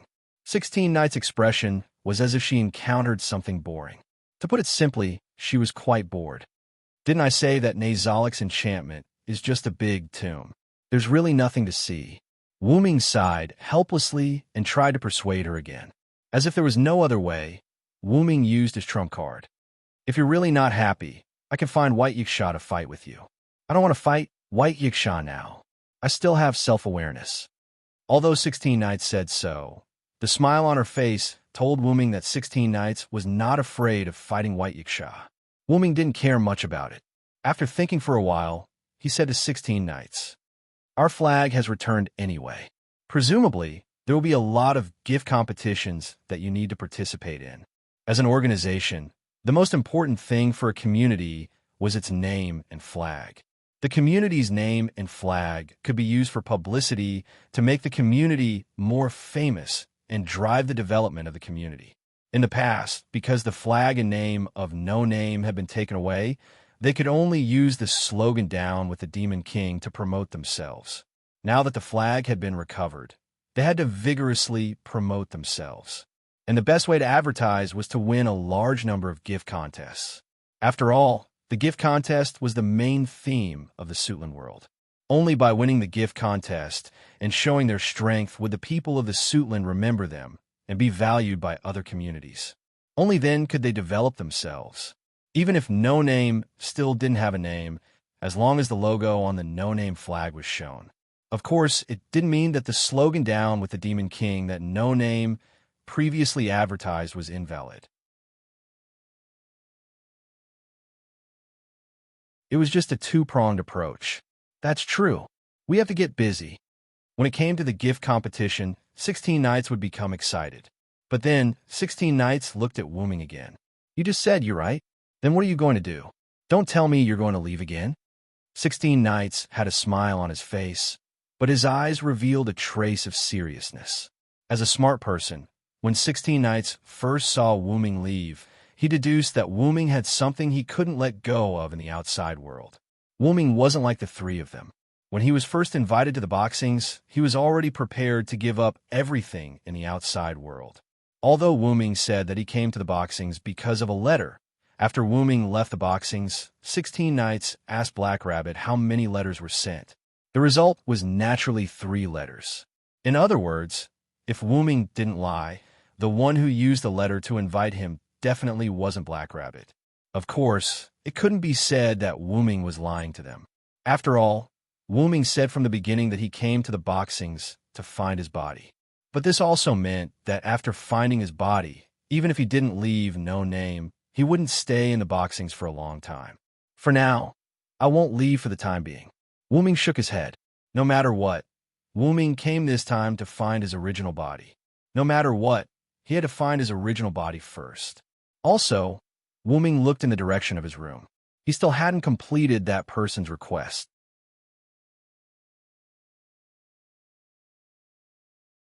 Chapter 846. No name. Headquarters. Wu Ming's room. Vera sat alone on Wu Ming's bed, quietly waiting outside the window. Kacha. The door opened, and Vera subconsciously turned her head. It was Wu Ming. Vera used a bit of strength and jumped from the bed to the ground. She ran to Wu Ming's side in an extremely cute manner. "Welcome back," Vera said as she pulled on Wu Ming's sleeve. "I'm back." But after saying that, Wu Ming felt that something was wrong. This was supposed to be his room. How did Vera manage to turn the tables on him? But it didn't matter. After laughing at himself, Wu Ming squatted down and apologized to Wu Ming. "I'm sorry, Vera, for leaving you here alone." Before, when Lily came to find Wu Ming and told him that everyone else had returned, Wu Ming first brought Lily and Vera to Pest's room and found Pest, who was still sulking. Then, Wu Ming brought the three of them to his room and found Letitia, who was cleaning the room. After that, Wu Ming, who had the intention to hold a meeting that belonged to No Name, left Vera, who was not a member of No Name, in his room. Although the meeting just now wasn't that important, and Wu Ming did agree to let Vera stay by his side, it was still a matter of principle. Wu Ming bringing the leader of the northern community into his own community was already against the rules in the eyes of ordinary people. He couldn't possibly bring the leader of the northern community into his own community's meeting. It's fine. Regardless of whether Vera understood the depth of Wu Ming's apology or not, Vera didn't seem to blame Wu Ming. Finally, Wu Ming looked at Vera's pair of eyes that were the color of willow, the wisps rather seriously. "Then next, let's go settle Maxwell's matter once and for all." After separating from Wu Ming, 16th Knights returned to the previous conference room. Opening the door, as expected, only Hey Bunny and Ren were in the conference room dealing with matters. Mr. 16th Knights, did you and Mr. Villo finish fighting?" In fact, it wasn't like what Wu Ming said before, that a long time had passed. He and 16th Knights didn't fight for long. In fact, it was just the principle of happy times always pass by quickly. However, it was also because Wu Ming deliberately shortened the duel time. Although I don't want to admit it, happy times are always short. Shrugging with a smile, 16th Knight walked to her seat at the conference table and sat down. "In short, I'm here also came to help." With the return of the no-name flag, not only did they need to participate in the bestowment competition in the future, there were also various miscellaneous matters that needed to be dealt with and prepared in advance. Although Wu Ming did not explicitly point this out, 16 Knights was clear about it, and Rin the Black Rabbit was dealing with these matters. Mr. 16th Knights also came to help. Hey Bunny was a little worried since she was a problem child.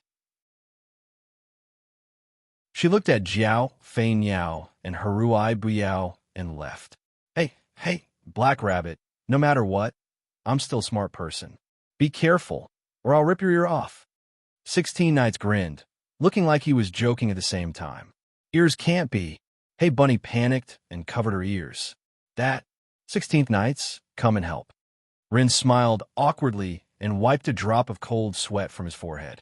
You don't have to take 16th Knight's words seriously, but if you don't take it seriously, then 16th Knights will take it seriously. And there was one more thing to know. Although her fists were fiercer than most of the people in No Name, 16th Knights was indeed smart. I misunderstood Mr. 16th Knights. It's Hey Bunny's fault. Who told you problem children to always do things that annoy people? 16th Knights felt that Hey Bunny's annoyance was actually referring to her ears. Okay, I'll pull your ears if you keep talking. I know. Don't always covet Hey Bunny's ears. Speaking of which, Ren opened his mouth again. Where did Mr. Villo go? 16th Knights picked up a document on the table and answered without looking up. He went to find his body. Leaving this sentence that confused Hey Bunny and Run, 16th Knights began to work. North District, 54545, Outer Realm Gate Square. It was already nighttime, because the Devil King's attack had already retreated, but after all, the Devil King's attack had just ended, so there were still not many people using the Realm Gate. There were only some community members who came to help Salamandra deal with the aftermath. Among them, there was no lack of community members who belonged to the same class as Salamandra, which was ironic. Black and purple ripples appeared in a corner of the Realm Gate square. Wuming and Vera walked out of the teleportation gate. After all, they had been here once, so Wuming's teleportation gate could be used. "Let's go, Vera.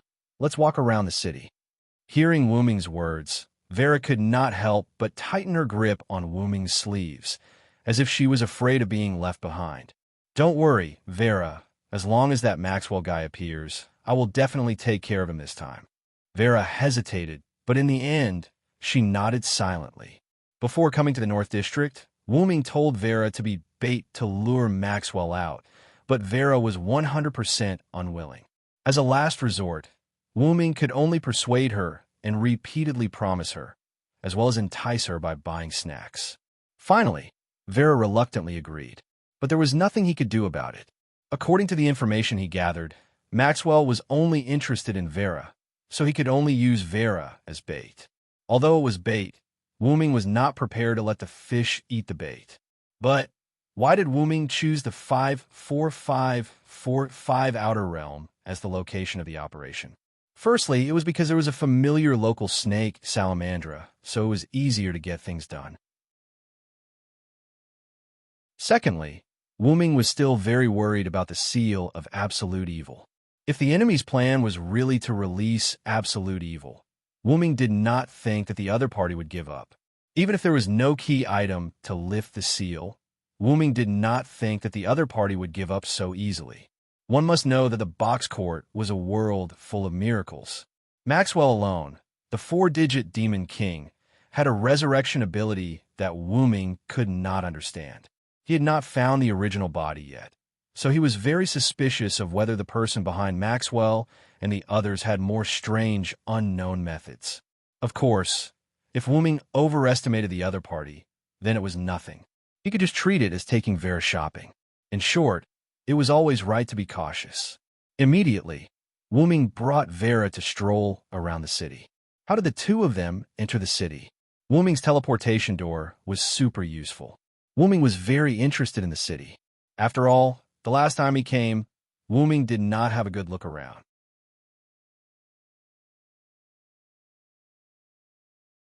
Chapter 847.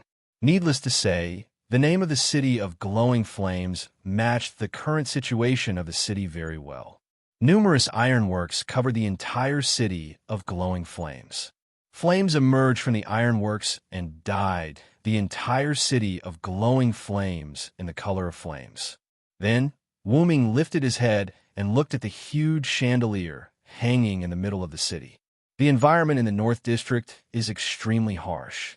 It's said that the city of glowing flames actually relies on this huge chandelier to maintain its heat, Wuming explained to Vera.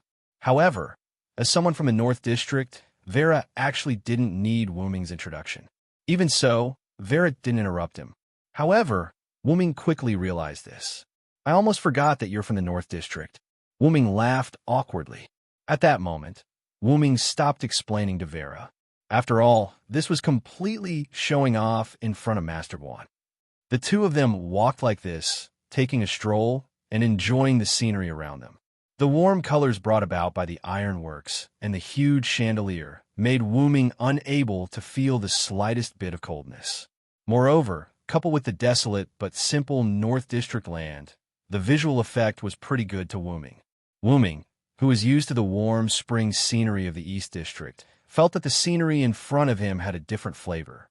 However, apart from these, there were other sceneries, such as the restored buildings and the buildings that were being restored.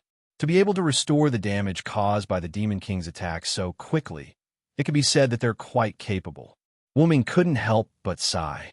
One had to know that the Demon King's attack on the outer gate of the 54545 division happened during the day.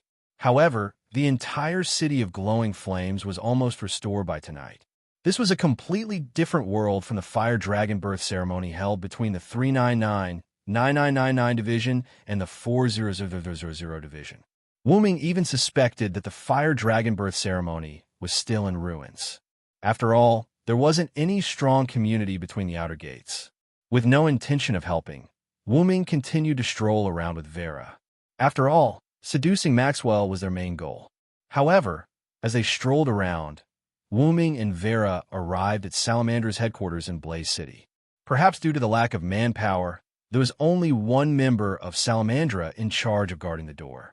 When this member of Salamandra saw a suspicious person loitering in front of his house, he immediately became vigilant. What person? However, when he saw that it was Wu Ming, he immediately exclaimed, although Wu Ming was not very clear about it. The matter of him and Ren causing a ruckus at the fire dragon birth ceremony in Salamandra could be said to have spread like wildfire throughout Salamandra. The Salamandra member swallowed his saliva and asked with a trembling voice, "You? What business do you have with Salamandra? I was passing by, so I came to take a look." "Don't worry, I don't mean any harm." Seeing the other party's expression as if he had seen a ghost, Wu Ming couldn't help but laugh. There might be a small situation later. After saying this softly, Wu Ming took Vera and left. Looking at Wu Ming and Vera leaving in the distance, the Salamandra member who was guarding the door felt as if a heavy burden had been lifted off his shoulders as he sat on the ground and panted heavily. That day at the fire dragon birth ceremony, he was one of the people who had to endure Wu Ming's pressure. He, who was left with a deep psychological shadow, was able to withstand it. He thought that he was already very impressive. He sat on the ground and rested for a short while. After checking that there were no suspicious people around, he immediately ran back to his home base. It seemed like he was going to report to his family.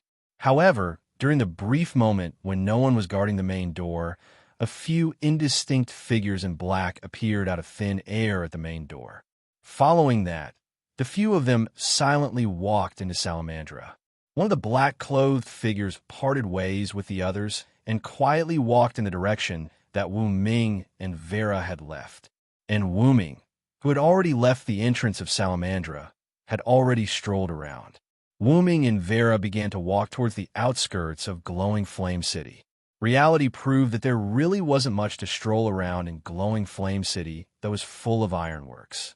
Wu Ming's excitement had already passed. "It's almost time to go, Vera," Wu Ming suddenly said to Vera, which made Vera extremely puzzled. Vera tilted her head and looked at Wu Ming speechlessly, as if to say, "You don't need me to be the bait anymore. After all, the other party might not really be near this door. Let's go somewhere else to take a look." However, as soon as he finished his words, a flame and frost attack suddenly attacked Wu Ming's face. Boom! The scorching flame and the bone-piercing frost reacted, and a violent explosion suddenly sounded. The mushroom-shaped explosion floated in the outskirts of Glowing Flame City, which was where Wu Ming and Vera were.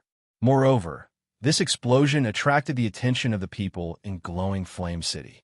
At the same time, it also attracted the attention of the people in black who had sneaked into Salamandra. However, after realizing that the explosion was caused by their companion, the people in black calmed down and continued to sneak in. "Where do you think you're taking my bride?" A clown-like voice rang out, and, at the same time, a clown-like figure appeared in the smoke produced by the explosion. "You really don't learn to be obedient, Maxwell." That's right, this person was Maxwell, whom Wu Ming had painstakingly searched for. At this moment, he appeared in front of Wu Ming openly. Hugging Vera, Wu Ming floated by the mushroom cloud that was about to dissipate and looked down at Maxwell, who was faintly visible in the smoke. As early as when he entered Glowing Flame City, Wu Ming had activated his mental power to the maximum. However, Wu Ming also knew that Maxwell had the ability to teleport, so he didn't expect to be able to catch him with his mental power, not to mention that the other party might have the gift of shielding him from detection. Therefore, Wu Ming chose to spread his mental power in a range of 1,000 meters around him. As long as someone approached, Wu Ming would definitely be able to detect it. However, in order to prevent Maxwell from using the gift of shielding him from detection, Wu Ming said, "It's about time to leave." After all, with Wu Ming's current understanding of Maxwell, if he was nearby, he would definitely appear after hearing this sentence. As expected, Maxwell launched an attack on Wooming. Moreover, Maxwell seemed to have used the gift of shielding him from detection. Before he launched the attack, Wooming didn't notice Maxwell's trace at all. However, with Maxwell's harmless attack and Wooming's extremely fast reaction speed, Maxwell's attack didn't have any effect at all. Of course, if it was just a greeting, Maxwell did a great job. Let go. My bride. Maxwell covered half of his face with one hand, as if his mental state wasn't normal. Regarding this, Wooming frowned slightly and seemed to be somewhat dissatisfied. He still wanted to try to get some information about his main body from Maxwell, but Maxwell's mental state was already somewhat abnormal. However, the slightly abnormal Maxwell's intelligence seemed to have decreased, and his actions were more unscrupulous. This large-scale explosion was the best proof. However, even if Maxwell was unscrupulous, it didn't mean that Wooming was unscrupulous. He didn't want to fight with Maxwell in Flame City. Maxwell, I'm going to bring Vera out of Flame City. You have to follow me. Wooming deliberately said, as if he was mocking him. If you really can't keep up with me, then Vera will belong to me. Although it was a joke, Vera's face still turned slightly red. After that, without waiting for Maxwell's reply, Wooming immediately opened the teleportation door and brought Vera out of Flame City. My bride, Maxwell shouted. His figure flashed, and he disappeared as well. Without a doubt, he was chasing after Wooming, or rather Vera.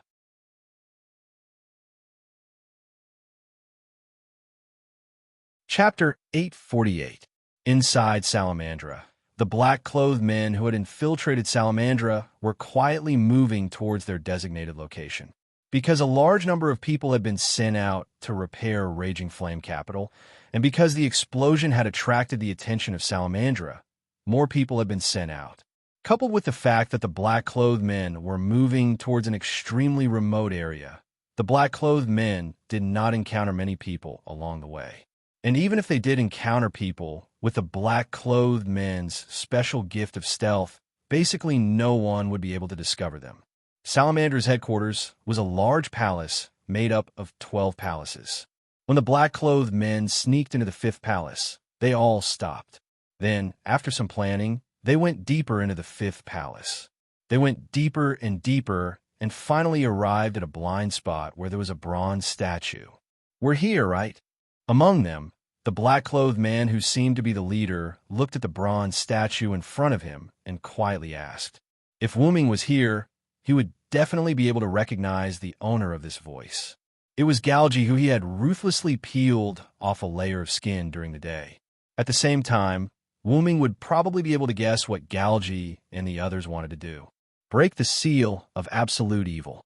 Most likely, this was the entrance to the seal.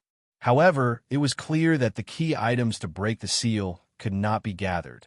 So how could they break the seal? The flag of the Alliance leader who defeated absolute evil returned to no name, and Galgi also returned the sovereignty of the Ophiuchus constellation and the Leo constellation to Wooming. Even if they could obtain the horn of the Starry Sea Dragon King, there was no way to break the seal. After all, the items to break the seal were indispensable. However, since they came, they must have the confidence to break the seal. It's right here, Your Highness, Bell said from the side. Then, Galgi looked at the other black-clothed man. Elder, go please move this bronze statue away.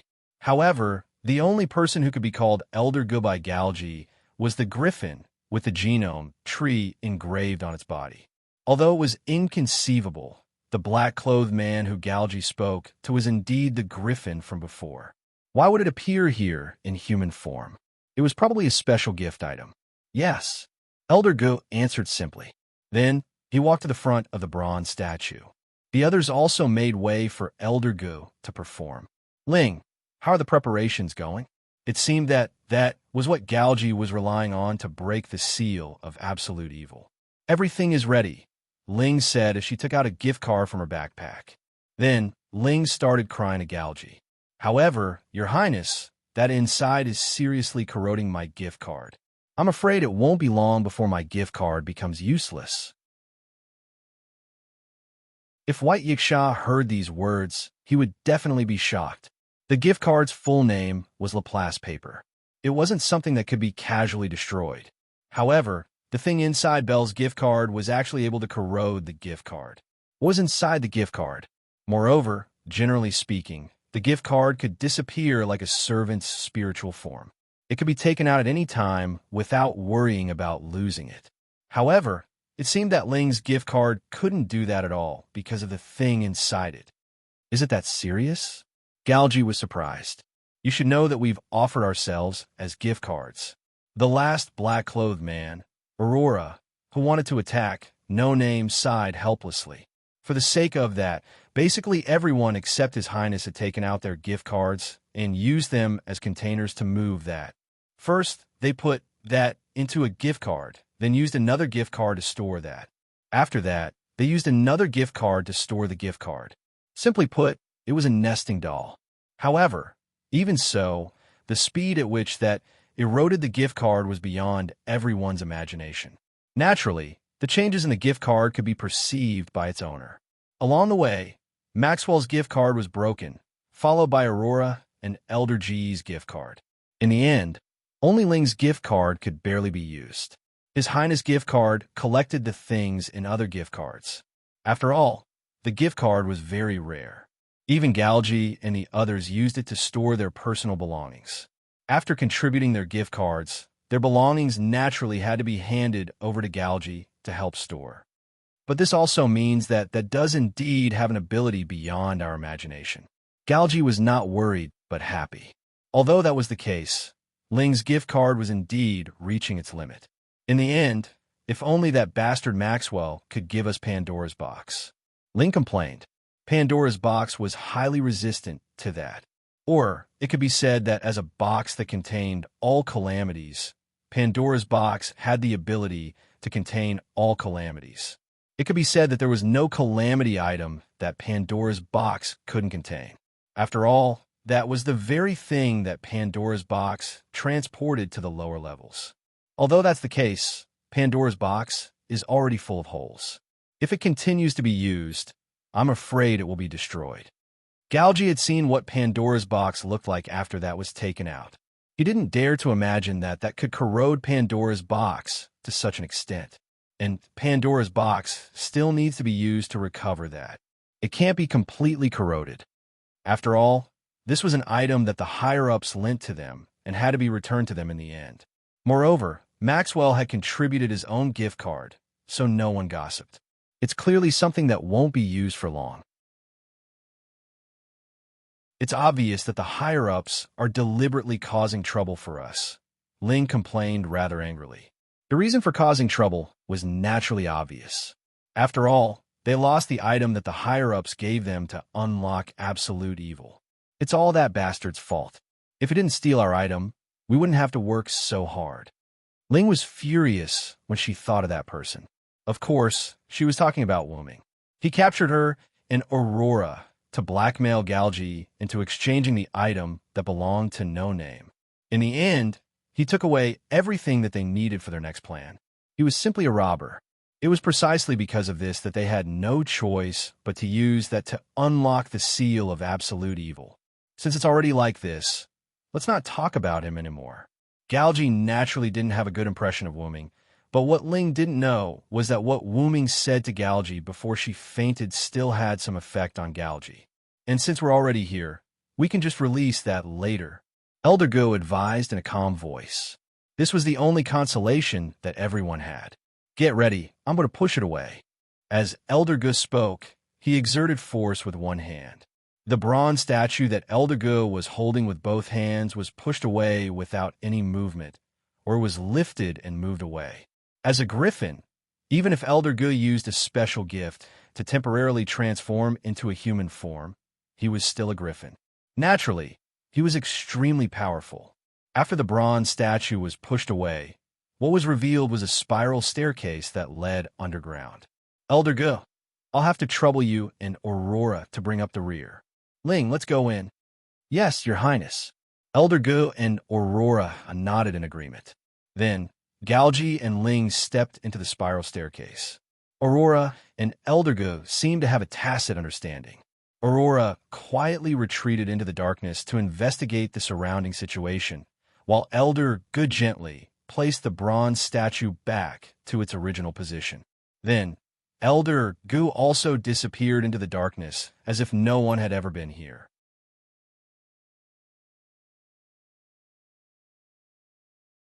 Chapter 849.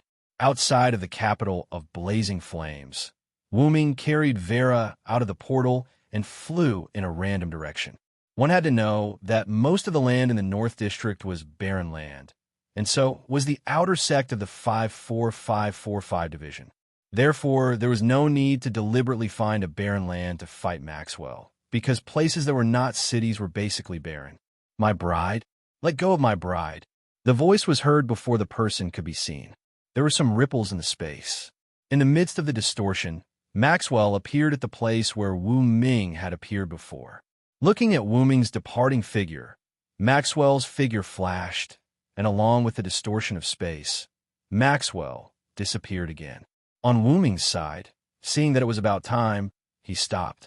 This place was far enough from the capital of blazing flames, and the surrounding land was barren. After landing on the ground, Wu Ming let go of Vera, who was blushing in his arms. Vera, can you leave for a while? Wu Ming said gently to Vera.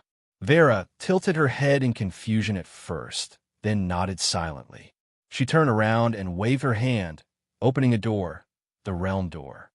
Villo, be careful. After showing concern for Wu Ming, Vera jumped into the realm door with a blushing face and left this place. This period of time together has been an unexpected gain. Wu Ming smiled and shrugged. Yes, that's right. Wu Ming was referring to pure friendship. However, without waiting for Wu Ming to think more, the space not far from Wu Ming distorted, and Maxwell appeared in front of Wu Ming. Maxwell, who appeared in front of Wu Ming, did not attack, but looked around for Vera's figure. In the end, Maxwell looked at Wu Ming with an extremely gloomy expression. Where's my bride? Wu Ming smiled slightly. Of course, she was sent to my bridal chamber. This sentence was like a fuse, causing Maxwell's eyes to suddenly bulge out, and his mental state became even more abnormal. At this moment, it was as if the pain that Maxwell had suffered from Wu Ming's attack had manifested. Maxwell howled at the top of his lungs. Kill you, kill you, kill you, kill you, kill you, kill you, kill you. The ice and fire instantly arrived in front of Wu Ming. They were like hunting dogs, frantically biting at Wu Ming. However, haven't you learned your lesson? Maxwell, didn't I tell you? Wu Ming raised a hand as he spoke. In an instant, a large amount of mana surged and burst out from Wu Ming's palm, blasting the man-eating hound into pieces. This kind of attack is completely useless. In the face of Maxwell's attack, Wu Ming only needed to compress his own mana and release it to break it. Yes, it was a simple release of magic power. I have to say, as a 4-digit demon king, you're really degrading yourself. Other than the fact that his immortality was more than 4 digits, Wu Ming really could not see how Maxwell qualified as a 4-digit demon king. However, Maxwell also realized that Wu Ming was looking down on him. Therefore, he, who was basically blinded by anger, was ready to use his trump card. Maxwell waved his hand, and there was another distortion in space. Individuals appeared one after another around Wu Ming, appearing one after another, like the twinkling stars in the sky. Those were the clones of Absolute Evil, a pure white 2-headed dragon army. And there were a lot of them. The surrounding desolate land was filled with white figures, and it seemed that they were no less than the Absolute Evil clones that attacked the Eastern District. In fact, they were even more numerous. Sure enough, these Absolute Evil clones are your doing. Thinking of the 2-headed dragons that attacked No Name, Wu Ming was slightly angry.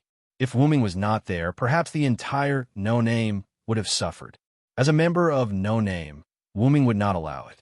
But let me tell you, these things are all defeated by me. Even if the number was much more than last time, Wu Ming was confident that he would not be killed or injured by these things. However, what he needed to worry about was that he could not let an Absolute Evil clone run into the city of Raging Flames.